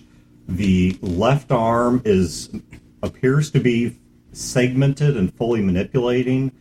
It looks like something cut the individual segments of the fingers and the hands apart, and there's some sort of mechanical device now that runs in the middle of them, allowing that to work. The right arm is simply non-existent, and this half-built thing is standing there. I'm sorry for deceiving you like that, but I was afraid you wouldn't talk to me otherwise. Some fucking nightmare fuel. Am I conscious right now? I've kind of been fading in and out lately. You're quite conscious, but remember this, however you please. I need Junior to survive, and so whatever advantage the Colonel can give you, whether you think I'll help you or not, you know I'll help him. Right before the carnival, I'm going to now go and see what I can learn about it, learn about the area. But just before the carnival, I'd like to talk to you again in private. I don't think Junior's ready to see me yet. I'd like to look better for him when he does first see me. I've been working on myself, but she looks down at the left arm and the non-existent right arm. There's still quite a bit of work to be done. I'd like him to see something a bit more aesthetically pleasing. But whatever advantage the Colonel can give you, I need you to trust that I will give you a real advantage. Don't be afraid. What you're doing is a good thing. I want you to do it. I want Junior to survive, but I'm not sure why, but for some reason I also want you to succeed at this. I think it's important that the father get back to his son, even if I'm not entirely sure why I feel that way yet. Maybe it's a fact I've forgotten, or maybe it's something I simply don't remember how to feel. Gil walks up to her, holds out his arm, and puts a thumbprint on her camera, turns around and walks away. You hear a very, very faint shuffling. If you look back, the thing you were talking to is gone. And that's rolling this one. She didn't just watch you, Pete. She recorded. I'm sure she did. In infrared. Yeah. And then when we all see your small dick, you're gonna be like, "There was a thumbprint. There was a smudge on her lens." You're like, "Dude, that was after you put your dick away." Wow. Comments on tonight's game. I realize we have completely failed at one of the things we set out to do with this game, which was to keep it lower tech. People listening, if they think Skies of Glass is about hard sci-fi, it's really not supposed to be. Not like this. It's supposed to be much more survivalist. And I love how, give us a challenge, make us pour, make us scrape. 22 bullets, which is the most amount of bullets I have ever had. I'll tell you, any Skies of Glass character I have played since I was 16 years old. So I'll tell you right now, knowing some things that I know both about what I have planned and some of the things that other people have told me, and given some of the real game stuff I was past, next game, I don't know how it's going to be tech-wise. Be prepared for a brutal meat grinder. I already pitched I already told them what my backup character is. So, though comments on tonight's game, apart from the fact that at some point, once this whole campaign is over, I'm sure we'll have another campaign or two related to that on the AP, and that's still a ways off. But once it's all over, I need to go back on our Skies of Glass game that is really, for real, low-tech, like bows and arrows in the frontier, not... My first Skies of Glass character had a bow. And exactly, and his first kill was somebody's hunting dog. Yeah, that's right. Even the first campaign here, the Miss Lily's Vine, we were still pretty well set off. Like, we didn't have nearly this technology. Yeah, it was much lower tech. But we had all the supplies we needed. We never had to worry about being hungry. Lee made the point several times that we were freaking wealthy. Yeah. We were rich. I mean, especially going through St. Louis, and there were people who were just, scavenging to survive. Yeah, so for anyone at home that wants to try a Skies of Glass game of their own, by the way, I do intend to still put together a wiki of the rules. This is not, honestly, a really, really violent Little House on the Prairie. Is much closer to how this game is supposed to play. It's just, in the first game, you guys did really well. In this game, your starting point was high-tech. Yes. Yeah, we started in space. Yeah. Well, and I think that... And that's not normal. I mean, normally it is about, okay, we're in a farming community, there's maybe 35 people in this, and we have barely anything. I think that, we started high tech, but I see the tech slowly shedding off through wear or misadventure or, usage or things like that. Well, I don't know. The AI is getting smarter and getting a body. Yeah. Well, but the groups you're encountering, not minus Emma, are on a general decline of technology. Yes. The army, the Nationalist Army you ran into is industrial, but they're not high-tech. Just call them what they are. They're the Klan. They're not the Klan. I tend to always have thought of them as the good guys. Not anymore. They're not the freaking KKK. But they're industrial, but I mean, they're looking at putting What's back... the president's name? Is it Jefferson Davis? It's totally Jefferson. No, it's David Duke. Duke David Jefferson, he's their monarch. David Duke Wallace Bird.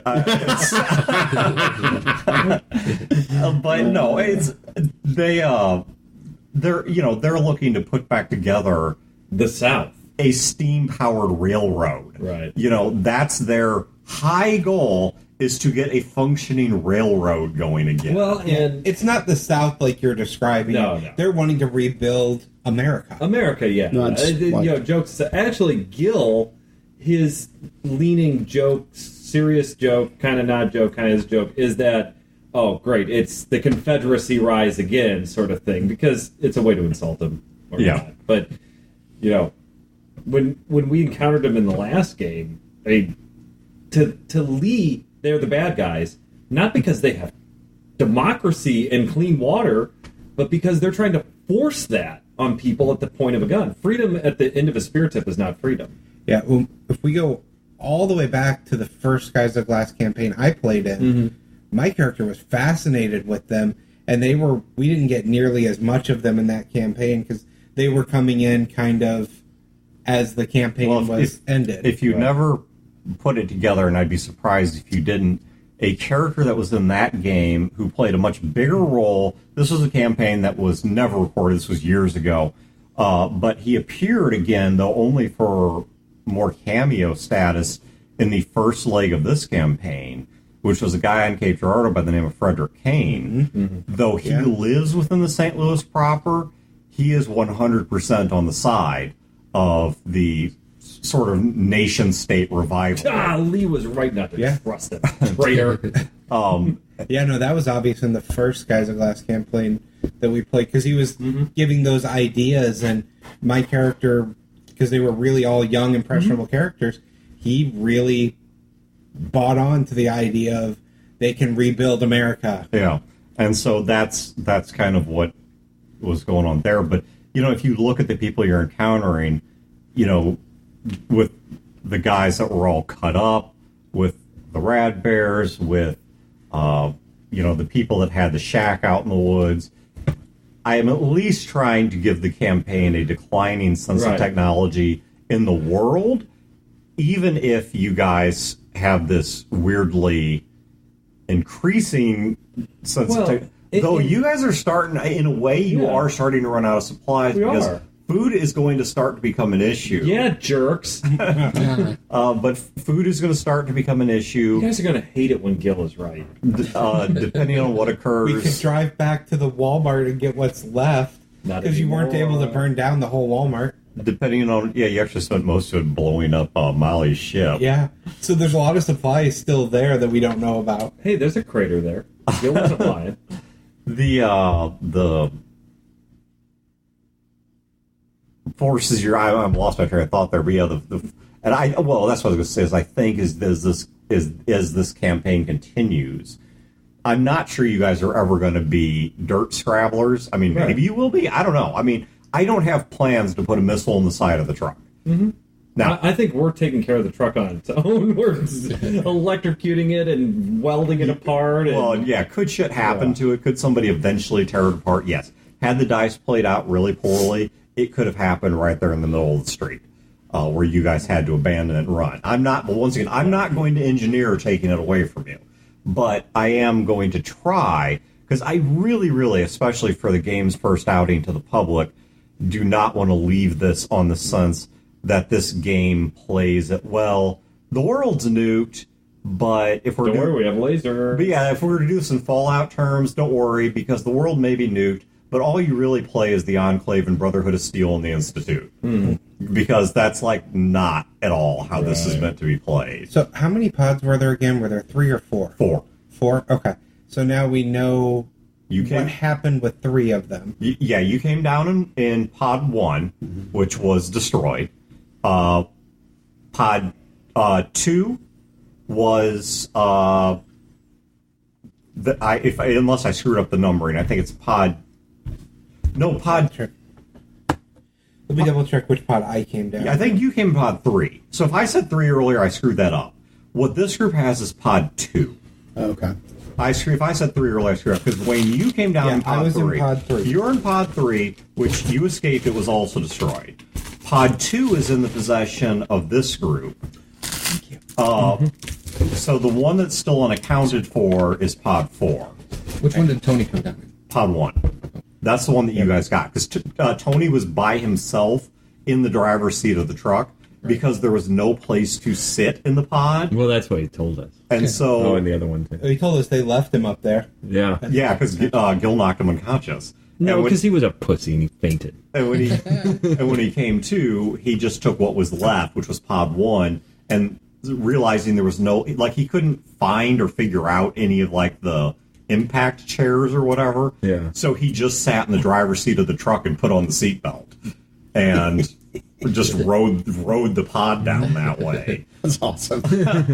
because he didn't know what else to do. I'm really curious what was in pod 4 now. Now that I know what was in the Dildos. first 3. Yeah, because 10,000 Wayne alone, because dildos. yeah, you guys know what was in pod 1 and 2. Wayne also knows what was in pod 3.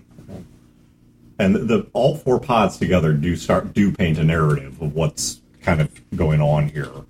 But so okay, my thing about I need to realign this game still a bit.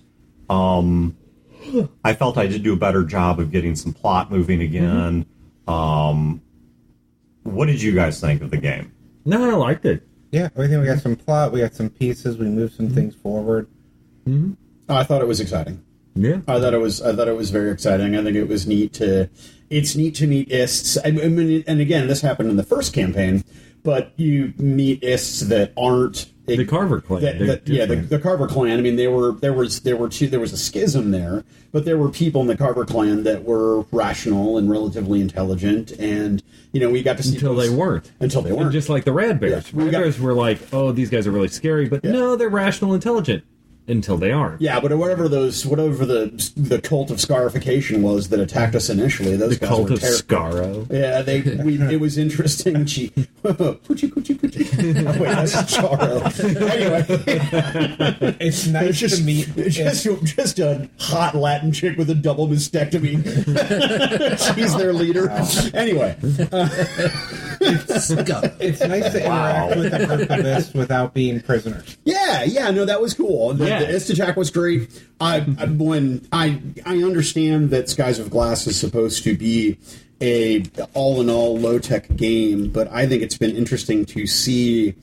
Well, the potential tech is good. Yeah, to I think that's present, been too. exciting to see, and I think that the whole quasi-android body that was awesome. It was terrifying, as Eric put it. The stuff of nightmares was really cool, really very very cool. I think an important distinction, talking about the tech level, is that if Emma wasn't an AI, because the original the vote was, is Emma really an AI, or is this a?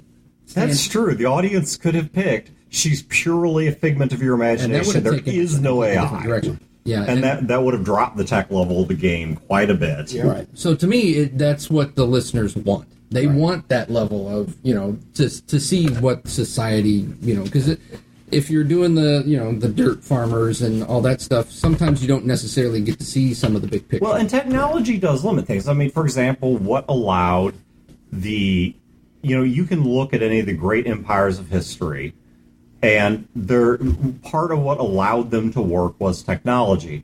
The Greeks with culture, the Romans with roads, so on and so forth. There was a technology behind them. And at least within this region, the two groups that represent the greatest level of power you can achieve without radically altering your level of technology is St. Louis, and on one side, and then the nationalist movement on the other, where we left the other campaign, they were on the brink of going from Cold War to Hot War right outside of Cape Girardeau. And that's where, actually went to Hot War because Lee took out their artillery pieces. And I don't remember if you remember how that ended, but it was the dancer had a satellite-guided cannon, And it just came online. and it just suddenly kicked on and synced up with the ship and gave 6 guided shots, just 1, 2, 3, 4, 5, 6, and then with the artillery pieces, which even the odds between Cape Girardeau and what was present.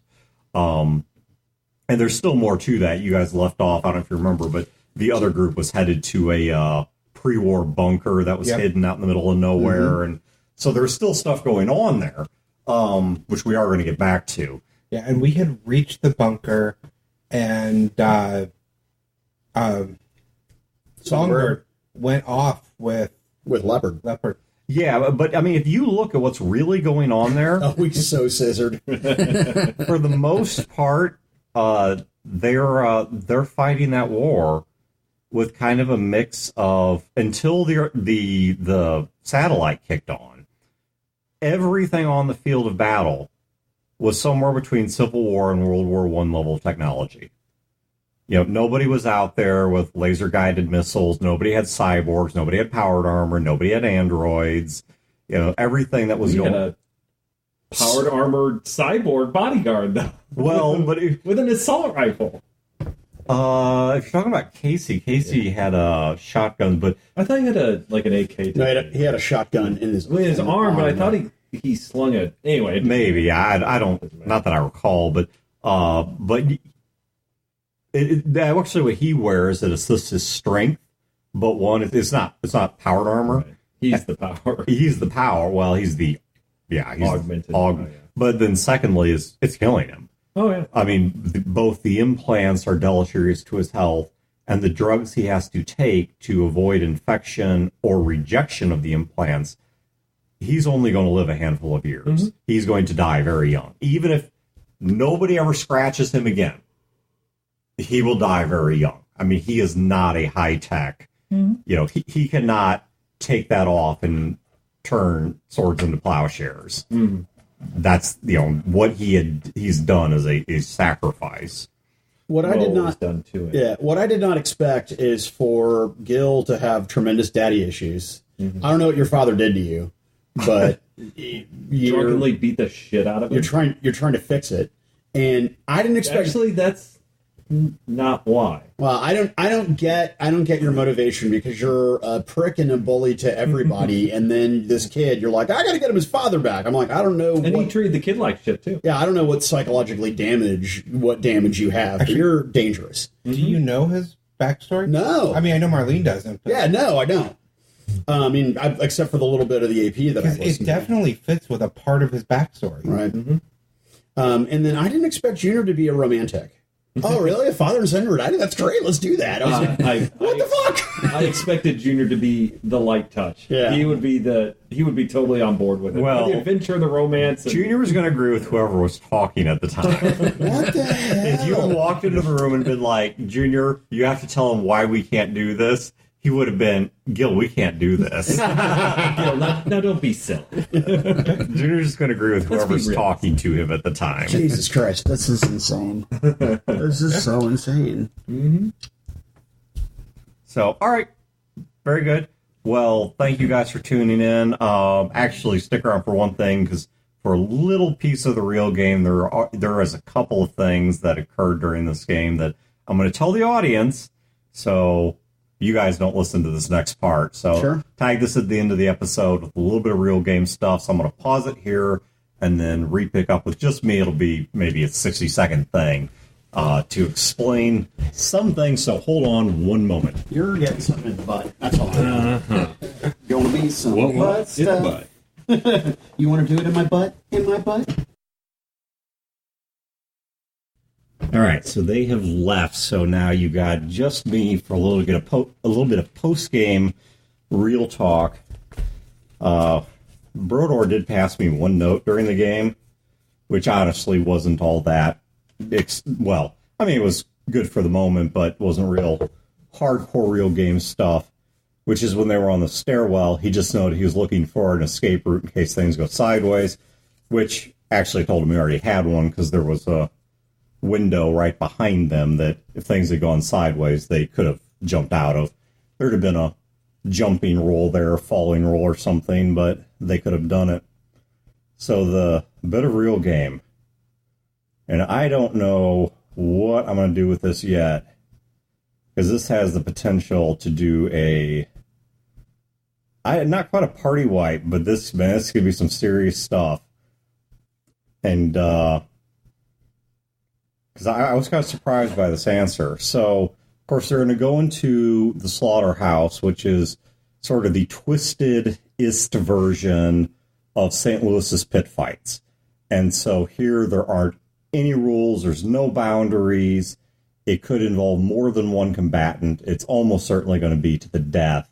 There may be innocent people that are put up as just if this side loses, these people also get killed or whatever. I mean, it's going to be really, really messed up.